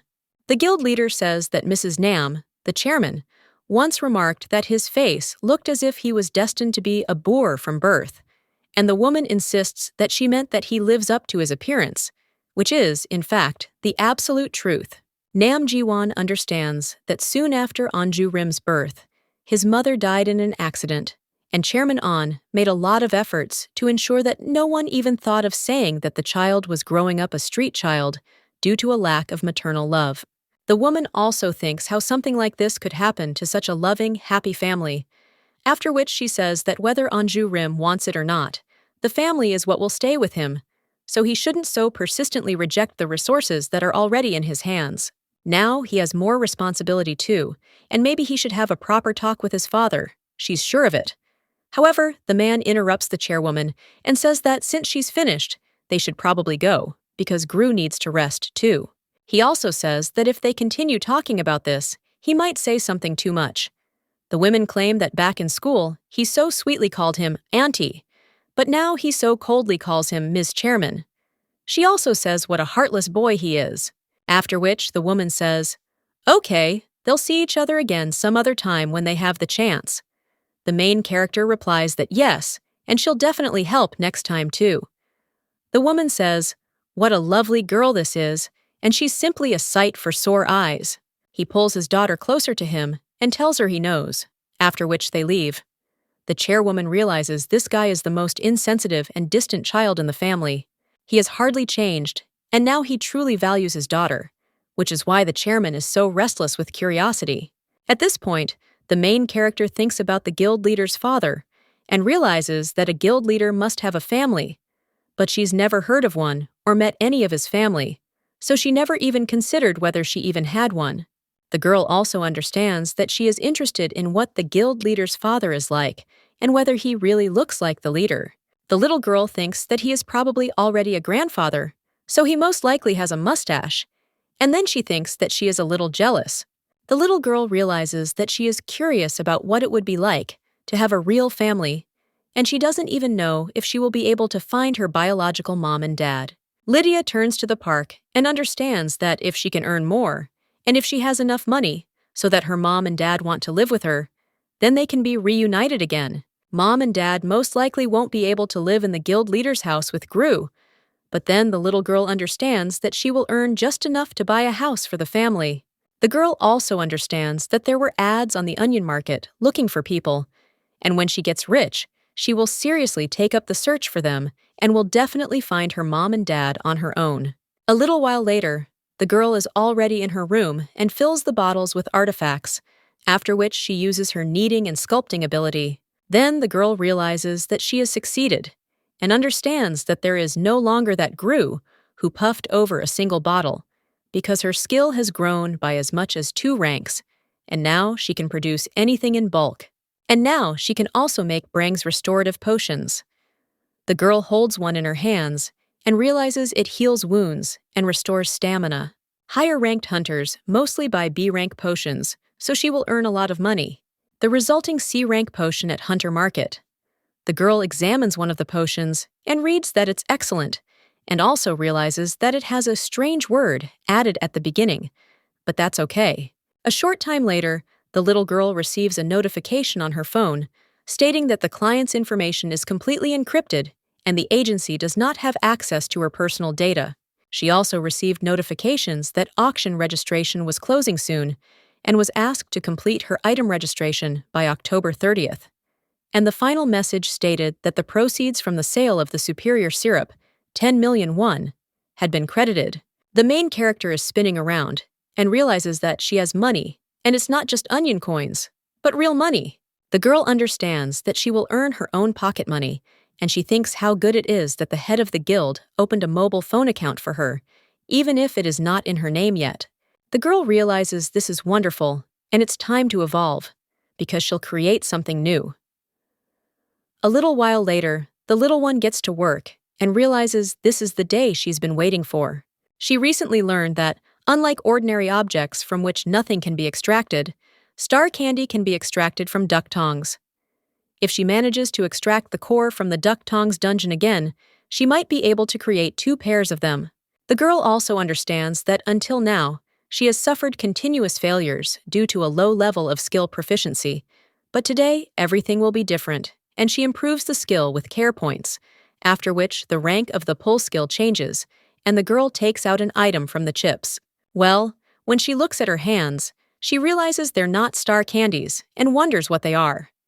The little one realizes the information about the item is displayed strangely, and that it could be a 5th defective item. But then she realizes it's okay, because she'll keep trying until she gets it right. Well, when the girl does this again, the skill does not work, and a notification appears that the item may be destroyed upon a second attempt, and the little girl thinks that this is not the case. She also wonders if this egg is really all that could be extracted. She's a little disappointed, though. The kindergartners told them about eggs. The teacher said that chicks grow well if their mother warms them, and then the baby blows warm air onto her hands, and then begins to warm the egg. She also says that Gru's mother will raise him with all her love. The girl understands that there is no information for sure, so she doesn't know what will appear. But since she resembles a chicken egg, maybe a cute chick will hatch from it. The girl already imagines this and understands that it would be nice, but at the same moment she notices a box with a gift from her grandmother. The little girl realizes it's a gift from Chairman Nam, and she's determined to see what's inside. When she opens the box, she sees a magic stone. The woman wrote a note that it was a magic stone that fell from the first C-class monster during the Great Cataclysm 10 years ago.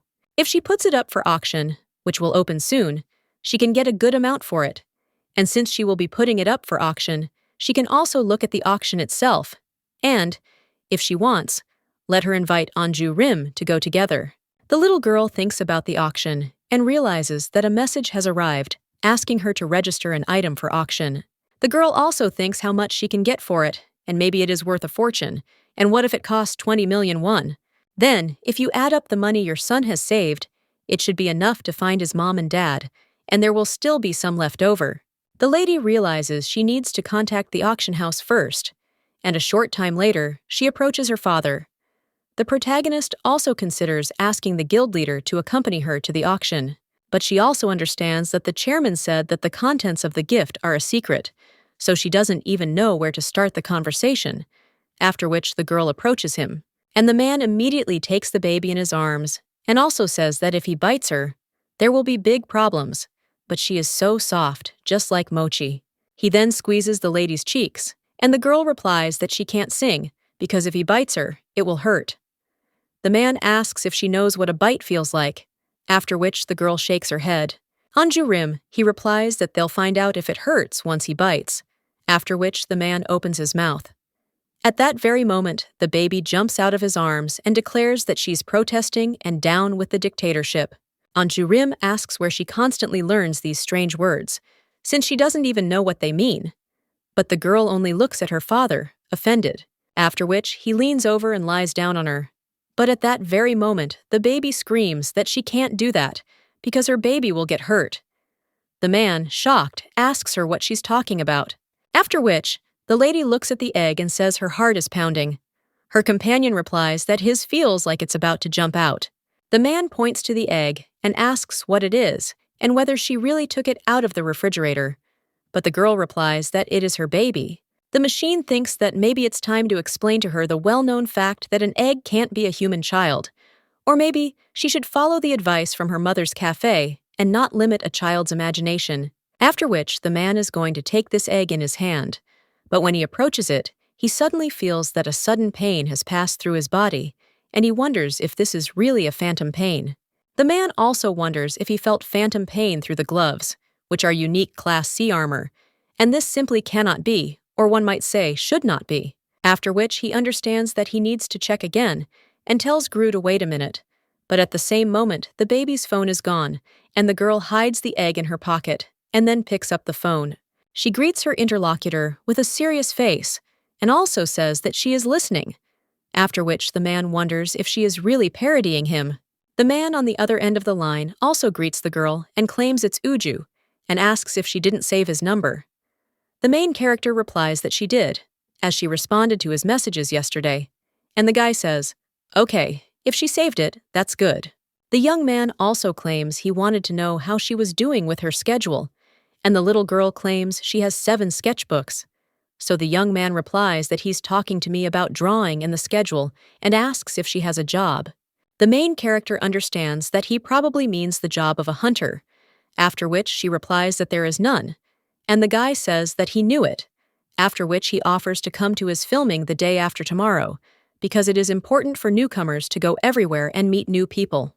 At first, he was dragged everywhere too, and once she made connections, everything would go swimmingly. But the little girl wondered what kind of nonsense he was talking about. At that very moment, the boy's driver insisted they had arrived at the rental site, and he replied that it was fine. The young man claims he'll send the location in the chat, so she should definitely come, to which the girl replies that she understands. Afterward, she receives a message with the location, and the girl wonders why this is a studio and not a dungeon or a training ground. Anju Rim watches his daughter and then asks if this is the child from the amusement park who called her beautiful, to which the girl replies that yes. He covers Nayeon's mouth and screams that she shouldn't say such things. Anju Rim sighs heavily and realizes that this is making him dizzy. Anju Rim asks if Gru really likes this boy so much, and the girl replies that he's fun to be around and smarter than her friends from kindergarten. And yet, the man says his relatives are a bit problematic, after which he also reaches for the girl's pocket and again feels a distinct phantom pain penetrating through the gloves, and he realizes that it was not an illusion after all. Anju Rim understands that if the gloves stop functioning, his soul will be absorbed by the owner of the 99th floor. Such is the price of sealing a being who cannot be put into eternal slumber. The gloves were merely a temporary measure to delay that moment, and now that he thinks about it, he realizes his opinion was never taken into account in the first place. And whether he wanted to go to the tower, and who wanted to seal the owner of the 99th floor in his left hand. When the guy saw his colleagues lying lifeless on the floor, he cried out to the latter that they really needed to go back now, because the two of them couldn't reach the 100th floor. However, his interlocutor merely addressed the boy, then smiled and patted him on the head, saying something else. Now the man understands that even the fact that they couldn't enter the 100th floor was a mistake. All of this was essentially dumped on him, and the guild leader wonders what Hyun said then. But at that very moment, he notices the little girl hugging his hand and wonders what she's doing. The girl replies that she shows concern for the head of the guild, and the man thinks about what other concern she is talking about, and it would be better if the girl stopped creating problems on the side. He also asks if she used the skill she talked about last time, to which the little girl replies that yes, it is the skill of caring, after which her interlocutor claims that this skill of caring will not hurt him, because today he is a bit tired. Gru asks if he should be patted, to which he replies yes, after which they lie down on the couch. Anju Rim, realizes he doesn't know what the girl is doing, but it's a little strange because when he's near the child, the mana drain and fatigue disappear, after which he smiles all over and realizes that, after all, it's not so bad. 2 days later, the little one is already heading out in the car, making happy sounds. "Hi?" Young asks the girl if it's tasty, to which she replies that it is. And the woman also claims that the little girl did say that she was going to the set today at the invitation of a friend. The main character replies yes and thanks the lady for coming with her. The woman replies that Gru had asked them, so of course she couldn't refuse. The others couldn't come because one had an interview and the other had school. The little girl understands that Nayoung's sister is a good girl and she loves Gru very much, so it would be nice if Nayoung could be registered as his guardian. Well, she's an A ranker, and registering as a guardian for someone of a lower rank than the one using the skill is impossible. People understand that registering with the skill is like proof of a close connection, even if they're not related. Well, she also understands that registration as a guardian is only possible for C rank, and the little girl wonders if there's a way to register her sister Na Young as a guardian, after which she wonders if her sister can become C rank. The woman replies that she heard that there were many such people among the first generation, and they say that this still happens in other countries when the little girl asks if her sister can also become a C rank. But the woman is wondering if this can be done according to her wishes. If she accidentally succeeds, then yes. But who knows? After all, she never wanted to become so outstanding, so she doesn't know. The main character is shocked when she wonders if an obsession with level, rank, and rating isn't the main trait of hunters, after which she looks at her interlocutor in surprise. The woman then smiles and claims that when she says this, everyone is surprised. But in everyday life, she never strived to become better. Before waking up, the parents were also worried and said that their child did not have any strong desires. After waking up, they probably thought it was her destiny, and that while A rank isn't the highest, it's still quite high. The woman ponders her destiny and realizes that it's probably true. But if you think about it that way, it's true. Her best friend also said something similar, and she claimed that the girl could open the door by simply pulling the door handle, but she had to knock with all her might to find out if it would open at all. But she only had to turn the handle and it would swing open. The girl looked at her friend with a little surprise and wondered what this meant, but she, with a smirk on her face, insisted that it meant that she was jealous. And after that, the connection was completely lost, so the lady even wondered how she was doing now. A little while later, they arrived at the place and went inside. All the workers pay attention to the little girl, and the girl wonders why they are looking at her like that, after which someone else runs up to the girl, and the main character joyfully greets the boy. The girl claims that she couldn't go alone, so she came with her little sister Na Young, and the little girl asks if there's anything wrong, after which the guy replies that everything is okay and greets the lady. The woman also greets him and thanks him for inviting her, as she had no idea their Gru had such a sweet friend. Paris then asks the little girl if this little sister is also in the industry, to which the girl replies that she is. The young man then turns to his sister and asks if she wants to say hello to the director too, but she asks why. The boy wonders what she's asking and how he could possibly not know. If she's in the industry, then greetings are the foundation of everything, and with people like that around, it's no wonder Gru doesn't have a job. Seo Wooju claims that director Hwang Wong-chul is very famous, and if you at least show up to him, it will be easier later. At this point, someone else approaches the lady and asks if she is, by any chance, a hunter named Shin Na Young. The woman replies yes and greets him, after which her interlocutor confirms that he didn't even expect to see her there and asks if she'd like to say hello to the director. He then also notices the main character and comments on how small her face is. The director approaches the crowd and identifies himself as Hwang Wong-chul. He also asks how the guild leader is doing and whether he saw him last time he came for the interview. The woman replies that he's still just as handsome and lazy as ever. The man, smiling, explains that the guild leader and hunter Ne Young are members of other religions, and he doesn't understand why such handsome people, who belong in show business, choose the path of hunters. Seo Wooju watches this in bewilderment and asks how this is possible and whether she is really a hunter, after which the little girl replies that yes, and Na Young's sister is in 9th place in the ranking. The young man wonders what this means, but at that very moment, fans approach the lady and ask if she's already arrived and would like to leave an autograph. Meanwhile, someone in the dressing room asks why it's so noisy outside, and the stylist replies that they say a famous hunter named Na Young has arrived.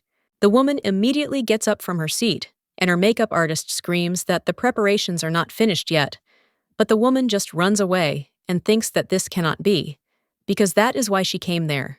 After which she comes out of the dressing room and sees the girl, and Na Young, seeing her from there, goes to the lady and grabs her hands, says how many years and how many winters they haven't seen each other, but she missed her so much. The girl remembers how they used to be friends, but then feels uneasy. She realizes that Shin Na Young and she had been friends since middle school and the day she auditioned to become an idol trainee. She simply followed her and passed it too. They spent their school years and internship years together, so they had a very close relationship. Ne Young's problems, who treated everything indifferently, And one day, the girl said that the cool Na Young had again lost her athletic form, to which you replied that it was nothing to worry about, since she was wearing pants today. Her interlocutor asked if the lady was really going to do physical education in school trousers, and if that was allowed, so she should wait because she would borrow the uniform of someone from the neighboring class. Na Young thanked her friend. Afterward, they languished in anticipation of their debut in a small group. They were caught and scolded when they ate sweets secretly from the manager, and in the dorm, they laughed and chatted incessantly. When tears welled up from sudden worries about the future, they were each other's support. Sometimes they spent nights dreaming about the future. The woman suggested that when they debuted together, they wear heart-shaped sunglasses and go to a gorosujil. And if they are found out, they will simply say that it was not them, after which her interlocutor said that yes, and the blonde claimed that no matter what she proposed, the girl liked everything. Na Yeonshi replied that she liked everything she offered. Her interlocutor asked how the girl would live without her. She replied that they could simply always be together, but a little while later, the girl, shocked, asked her friend if she'd really woken up, to which she replied that she had, and that they said she was an A rank. The blonde asked what about idol careers, their debuts, and their promises, after which she kept telling him that, as expected, the cool girl Na Young had achieved success, and then she congratulated her. The woman understood that her friend had a high rank, good looks, and was young. It was only natural that she would attract enormous public attention. The news was that the A-rank hunter is a high school student, and she is actually an idol trainee, and they also said that she received an offer to scout her from America. Someone else asked whether government measures are necessary to prevent talent drain. When a lady was interviewed and asked what it was like to become an orange someone, she replied that it just felt like it had happened. That's what it should have been. Her friend, who was working in a store, watched this video and understood that Shin Na Young got everything right into her hands. But it was not like that at all for her. At this time, the director turns to Miss Romy and asks if she was acquainted with the hunter Shin Na Young and why she remained silent and kept this a secret. The man claims that good connections are, it's great and she could brag a little. He also claims that if there is time, it would be nice to make a joint program, because it would be good for them and the studio would be pleased. But at that moment, Romy loses control and turns to leave. The director asks her to wait a minute and where she's going, but she replies that she's not feeling well. She also claims that the pre-production work is not finished yet, so she will lie down for a bit until then, and then return. Nayeon is very interested in her, after which the woman replies that no, and it's all bullshit. Elements, and also wishes them a good conversation. The main character, watching this, realizes that actress Romy and Nayeon's sister were acquainted. She'd seen her on TV and was rumored to be a rising star.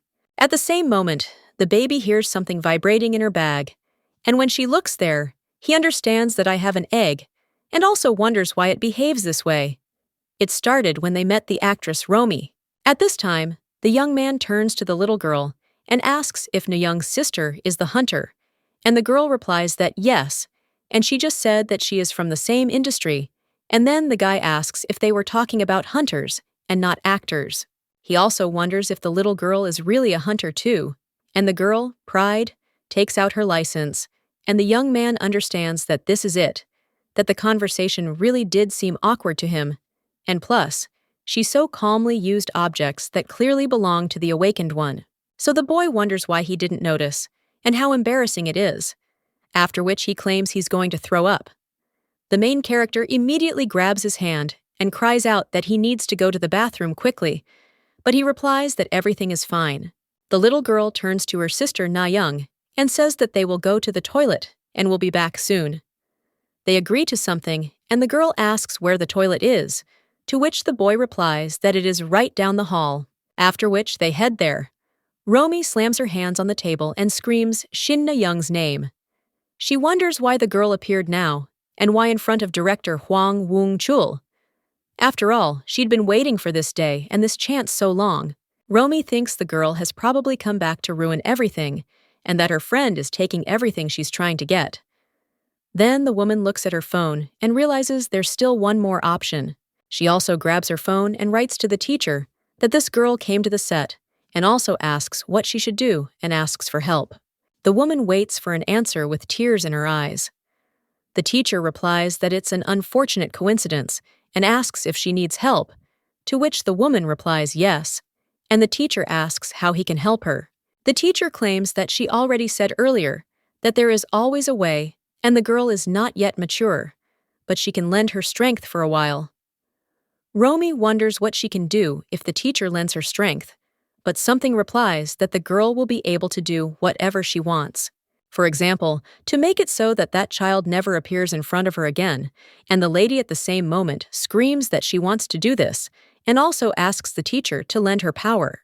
After which, a message in an unknown language and a confirmation button appear before her. The teacher claims the girl has suffered greatly at the hands of this child, and now it's her turn to inflict pain. She doesn't know if the girl can do it, but she answers that she can do anything, and she believes the teacher, after which she presses the confirm button, and at that very moment, everything starts to swim before her eyes, and the girl thinks what just happened. At this point, one of the employees approaches Miss Romy and asks if she has a minute. After all, Hunter Shin Na-young, she said she wanted to talk. Afterwards, the girl enters the room, and her interlocutor becomes angry. Na-young tells Romy that she didn't expect to see her there, and that she'd come to her agency several times, but was always told she was busy. The girl also tells her friend to rest at least a little, because she is already weak. But at the same moment, the girl hears the teacher's words, that now it is her turn to cause pain, and she can do whatever she wants, and as much as she wants. The blonde claims that she hopes the girl didn't come to brazenly look at her, and replies that she's there because of her dear little sister. They say that she and Uju met at an amusement park and became friends, and it's amazing how they managed to meet. Romy realizes that this girl is still as tactless as ever, or that she simply doesn't need to pay attention to things like this. She's really going to puke. The woman asks if she's really saying she has someone like that, the lady who only knows how to throw. Na-young Romy is interested in what this is about, because she also values many people and she does too. Romy insists that the girl still lacks tact, and if she valued her so much, why did she give up on their dream? The woman also asks if her friend ever wondered why she abandoned her singing career and became an actress. It's because the lady left them saying she would become a hunter, and their debut group disbanded. So did the girl really think that after that, she would want to date her? Romy asks if the girl came to the agency and was busy. She then suggests they speculate, out of the blue, about what she was doing. When Na-young was shining as a hunter, she worked part-time after the disbandment of her debut group. So, what could an idol who hasn't even debuted be so busy with? And she wasn't busy, but simply didn't want to date her. And if the girl had thought about it at least a little, she would have understood. After which she keeps pushing Na-young, but claims that she didn't even think that it would happen like this. After which, her interlocutor claims that it seems that even with such success, she has not developed tact. The girl immediately bows and asks for forgiveness. But Romy asks if she knows why she was nicknamed Jang Na-young in middle school. But that meant an easy life without worries. The lady had no worries about grades, no family problems, no worries about the future, and she was always only happy. Now you can suffer, after which Romy says that the girl was annoying because she was Jang Na-young. She didn't even know that she was poisoned. So she carried around with her, that is, the cheese that irritated Jang Na-young. The girl recalls how the two of them were sitting together after practice. One of them insisted that the song was really good, and it would be great if their debut song was like this. Another one asked if it was impossible to ask for something. It's similar, but her interlocutor is interested in whether she will think of something that is possible for newcomers from a small agency like them. Well, when her interlocutor laughed, Romy asked what was wrong and why she was laughing, and the girl claimed that she liked it when people called her Jang Na-young. The blonde asked why, and the girl replied that it was because they were the only ones who called each other by nicknames, and that made them seem like the closest of friends. After this, people with light hair said that if she liked it that way, she would continue to call her that. Now Shin Na-young is wondering if Romy also called her in that sense, to which the girl replies that yes, because she never liked her either. The woman activates the skill Black Leaf in the mouth, because then the enemy falls into a state of critical weakening, and Na-young understands that she cannot move, and her mother is running away somewhere. Well, at that very moment, Romy comes to her senses and asks what it is. Well, the voice in her head claims that her friend has a great body, after which the girl asks if it is really the teacher. Well, at that very moment, she loses control over her body, after which he starts grinning. Well, now there is a teacher in the lady's body, and the woman says that this means she is that same Na Young, but she has heard a lot about her. Na Yun understands that it's not Romy at all, or maybe someone is controlling her. Control is very high-level skills, and she had never heard of a skill that could control a person, let alone a rat or an insect. The woman claims that the world is still full of secrets and mysteries, and asks if it is true that attacks. But exploring the unknown is always so exciting. In the dictionary, the heart is always easy to penetrate, and it was very difficult for the child because of her. After which the woman asks what they should do now, and then states that everything is decided and they will go together. She's just giving a gift to her student, and will give her a chance to learn something. Na Yeon, she understands that her body is not obeying her, and she feels as if this body does not belong to her. But if this continues, she and Romy will not be able to get out of control and will be in danger. At this time, the main character sees an urgent quest from the Guardian, which states that she needs to save Shin Na Young from danger. The reward is 1,000 points of care. The main character wonders if this is really a difficult Guardian quest, after which she is shocked and wonders if Na Young is in danger. She has already seen this quest when Kadan was in danger, and if she had not been there then, he would have fallen into eternal sleep. The girl understands that she needs to go immediately, after which she turns to Uju and asks if he will be able to be alone, since she will not be gone for a long time alone. The boy asks where she's going, and the girl replies that she has some business there. The main character immediately runs and wonders where Na Young is, but at that very moment, the egg in her bag begins to feast, and when the lady takes it out, then it starts glowing, and then it even shows the way with its aura. Gru wonders if the baby is really showing her the way. He hasn't even been born yet, but he's already helping his mother, so baby Gru is a good child. Then the girl realizes that she needs to go and climbs into the ventilation. When the lady looks out of one of the hatches, she realizes that the light has stopped there. One of the women says that the world is still full of secrets and mysteries, and the little girl understands that it is Na Young. She receives a notification that the pollution becomes visible, thanks to Mephisto, and then the main character sees the dirt that prevents Na Young from moving. The girl thinks where she came from, after which she sees the phone in Romy's hands, and understands that if she gets rid of this phone, her sister will be able to move. But Na Young is an A-rank hunter, and ranks 9th in the rankings, so it means that you can trust her, and she will do a great job. The girl also imagines herself descending and drinking the phone from Na Young's hands, after which the dirt falls off, and she says how great Gru is. And yet, it's all thanks to her, and after all, the girl is the strongest and coolest.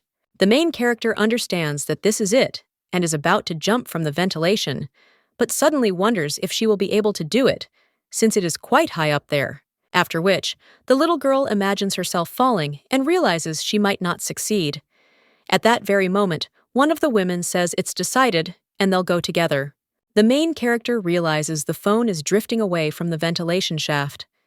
The girl also thinks there's no time to wait anymore, and that she can, since she had fire drills in kindergarten.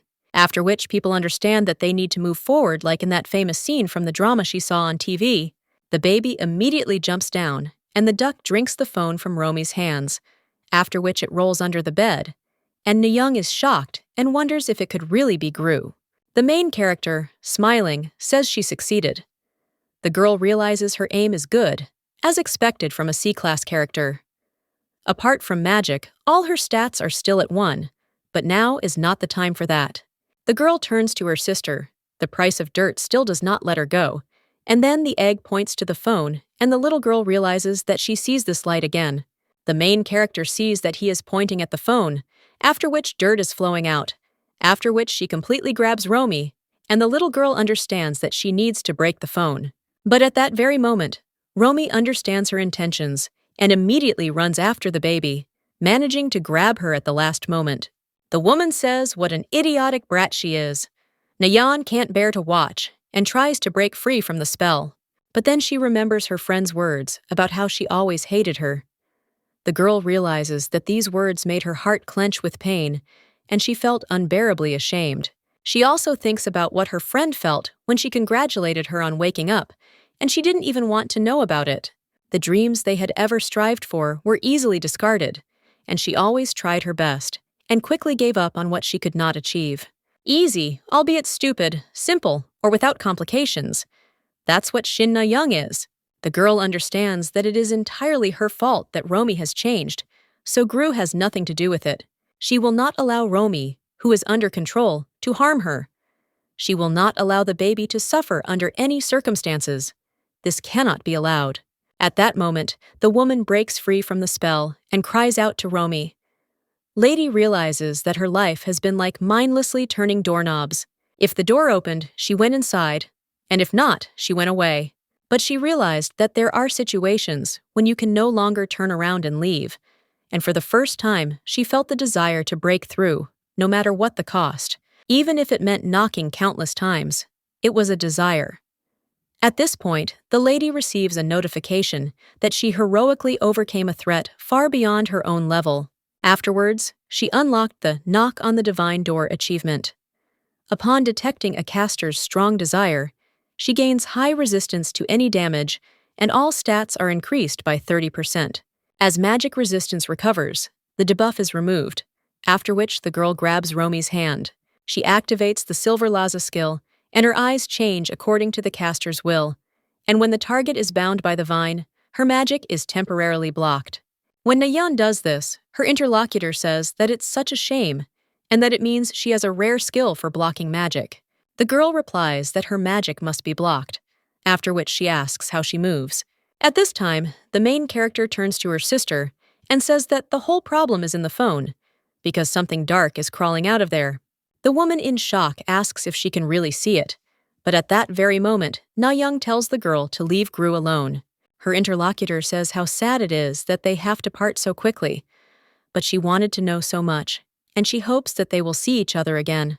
After which, Na-young breaks the phone, and Romy falls unconscious, after which the girl grabs her. A few seconds later, Romy comes to her senses and sees Na-young in front of her, after which she asks why she is with her. Na-young says, "What a joy!" A little while later, the girl asks if it was a mind control and wonders what it means. Her interlocutor wonders if she doesn't even remember the one who controlled her. Romy replies that she doesn't remember and doesn't understand at all what the girl is talking about, because was she really controlled and what kind of debuff is this? The blonde realizes that she only remembers that she got angry when Na-young came to the set and said nasty things to her. Romy wonders if her interlocutor is now taking revenge on her for hurting her feelings. Na-yeon-hee replies no, after which an awkward silence falls between them. The brunette decides to break it and apologizes to Romy. Her interlocutor asks if she is really apologizing now, after which she thinks if the girl is really an idiot, it would be better if she got angry with her, because it was exactly the same back then. Romy thinks why cling to an idle trainee who won't debut anyway, and it would be better if she got angry. Na-yeon-hee claims that she herself was not herself after waking up, and as soon as she left the center of the awakened, reporters pounced on her, and they even set up camp near her house. Everyone asked which guild the girl was going to join, and said that because of her rare skill, even people from America tried to recruit her. People passing by asked if this was the same schoolgirl who woke up as an A rank, but she is a winner in life. Reporters said that the lady would become a hunter in the future and asked what her thoughts were on the matter. Well, the girl was in a stupor and didn't even know what to answer. Now she claims that it seemed to her that her becoming a hunter was a predetermined fact, and she thought that Romy naturally thought the same, but they still needed to find time to have a heart-to-heart talk. The blonde said that they had enough of all this. Na-yeon puts his hand on hers and claims that she is not very smart and easily forgets everything. But now she remembered something. Her interlocutor asks what she remembered. The girl replies that she remembered her nickname on social networks. But if her words were true, then she would not have chosen such a nickname, and what she said before was not completely sincere. After which the girl apologizes for being so tactless and stupid, and also for not being there in difficult times. After this, Romy was told that the girl should just go out, because she wants to rest a little, agrees to something, and then goes out. Well, when she is about to close the door, she tells Romy that her number has not changed, and if she remembers anything about today, or even if there is no business, then she can call at any time. After all, she'll wait. After which the girl closes the door. Romy logs into her Instagram page and looks at her username. The girl also remembers how a little while ago some girls from school were talking among themselves, and one of them said that Jang Na-young still irritates her today, and the other also called the girl names. Romy couldn't listen to this, after which she immediately opened the door and screamed at them. She claimed that the adjective Jang Na-young meant that Na-young cool, so let them stop distorting words because King Sejong will turn over in his grave. So one of the ladies asked what she was talking about, and whether King Sejong had coined the word Chan, and whether Lee Romy was so ignorant. Another girl insisted that in their time, even idols were expected to be smart. The woman screamed that no matter what, Jang Na-young is Romy's best friend, and she will always call her cool, and they will too. Well, one of the ladies claimed that it was funny and asked if the girl was really in elementary school, and the other told the girl not to pretend to be a good note and screamed that nothing of the sort. Now she looks at her account with tears in her eyes and understands that as well as she knows Na-young, so well she knows her, and what was sincere and what wasn't. At some point, a woman walks down the street. She deletes the sentences and says what a pity this is, because this child was so promising and she could have become her favorite student. The woman also remembers the little girl about whom she reported that something black was coming out of the phone. And now the woman, with a smile on her face, says that she is interested in how the little girl figured it out. It seems that the fact that she initially targeted the phone was not a coincidence, but perhaps she saw that it was the infected carrier? Such a small child has such an ability, but she looked like she was 3 or 4 years old. The woman says that it is simply amazing, but she thought that only Jenya would be able to feel her, and as expected, it is fun in Korea. She doesn't regret her impulsive decision to come to Korea at all, because so many interesting things have happened there. The country that destroyed the tower, or better yet, the country of the person who owns the guild. A woman understands that perfectly made things become even more beautiful when they break, and that destruction is always so pleasant. It would be nice if she had the chance to meet this child again, and she wondered what Jenya was doing now, because she wanted to see him as soon as possible. A short time later, Na-young bursts into the room and addresses Gru. She claims that her sister is so exhausted with those reporters that she asks Gru to recharge her. At that moment, Kadan approaches them with a camera and asks who they have there, and if it's really the awakened Class 6C, Miss Shin Na-young. He also asks them to look into the camera and say hello. The woman asks what he is filming, and the guy replies that the PR department told him to film it. He turns the camera so that he too is offended and asks if they know Shin Na-young and if they know the Hunak Guild, and also whether it is true that they exterminate everyone below Class C there. The woman hears this, sighs and says how childish this is, but at that moment she sees that the little girl is looking at an article on the internet. The main character smiles while reading all these articles, and her interlocutor turns to the girl in surprise and wonders if she really has an internet addiction. Anju Rim approaches the little girl and takes the phone from her, saying that she should stop sitting on it. The girl gets a little angry about this, after which she turns to the head of the guild and claims that she has something that she wanted to ask him. The man asks what it is, and the lady asks where babies come from, and everyone is shocked. Gru asks if they know how babies are made, and Anju Rim realizes maybe he should just say he doesn't know. Well then, given the baby's incredible abilities in using electronic devices, she could gain strange knowledge from strange places to answer him himself. But then the man wonders what to say and maybe searches a forum for mothers. Meanwhile, the little girl turns to her brother Kadan and replies that he's underage and doesn't know. The girl then turns to her sister Na-young and asks if she knows where babies come from. The woman, smiling, replies that of course she knows, and Anju Rim asks if Shin Na-young can be trusted. Kadan replies that he heard Na-young's sister has 5 nephews, and they must have some kind of know-how, after which the woman claims she'll now tell you how children are made. She then begins her story. A man and a woman are in bed, and Kadan immediately screams. He covers Na-young's mouth and screams that she shouldn't say such things. Anju Rim sighs heavily and realizes that this is making him dizzy. A little while later, the three are already sitting on the sofa, and the baby still thinks about how children are born.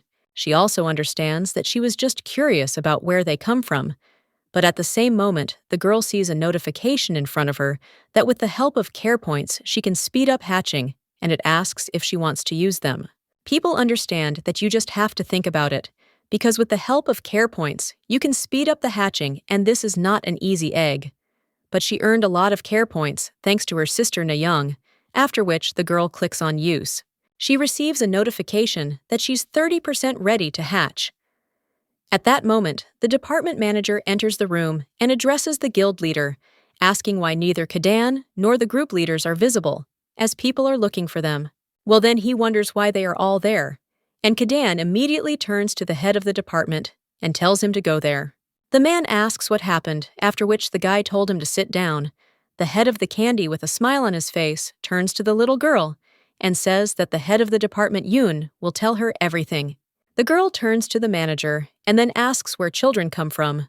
But the man does not seem confused by this question, because he is an experienced father of 2 children, after which he makes his statement. The stork brings the children, and the little girl asks if that is really true, after which the man claims that the stork is so big that he can carry children, and he asks if the girl wants to see what he looks like.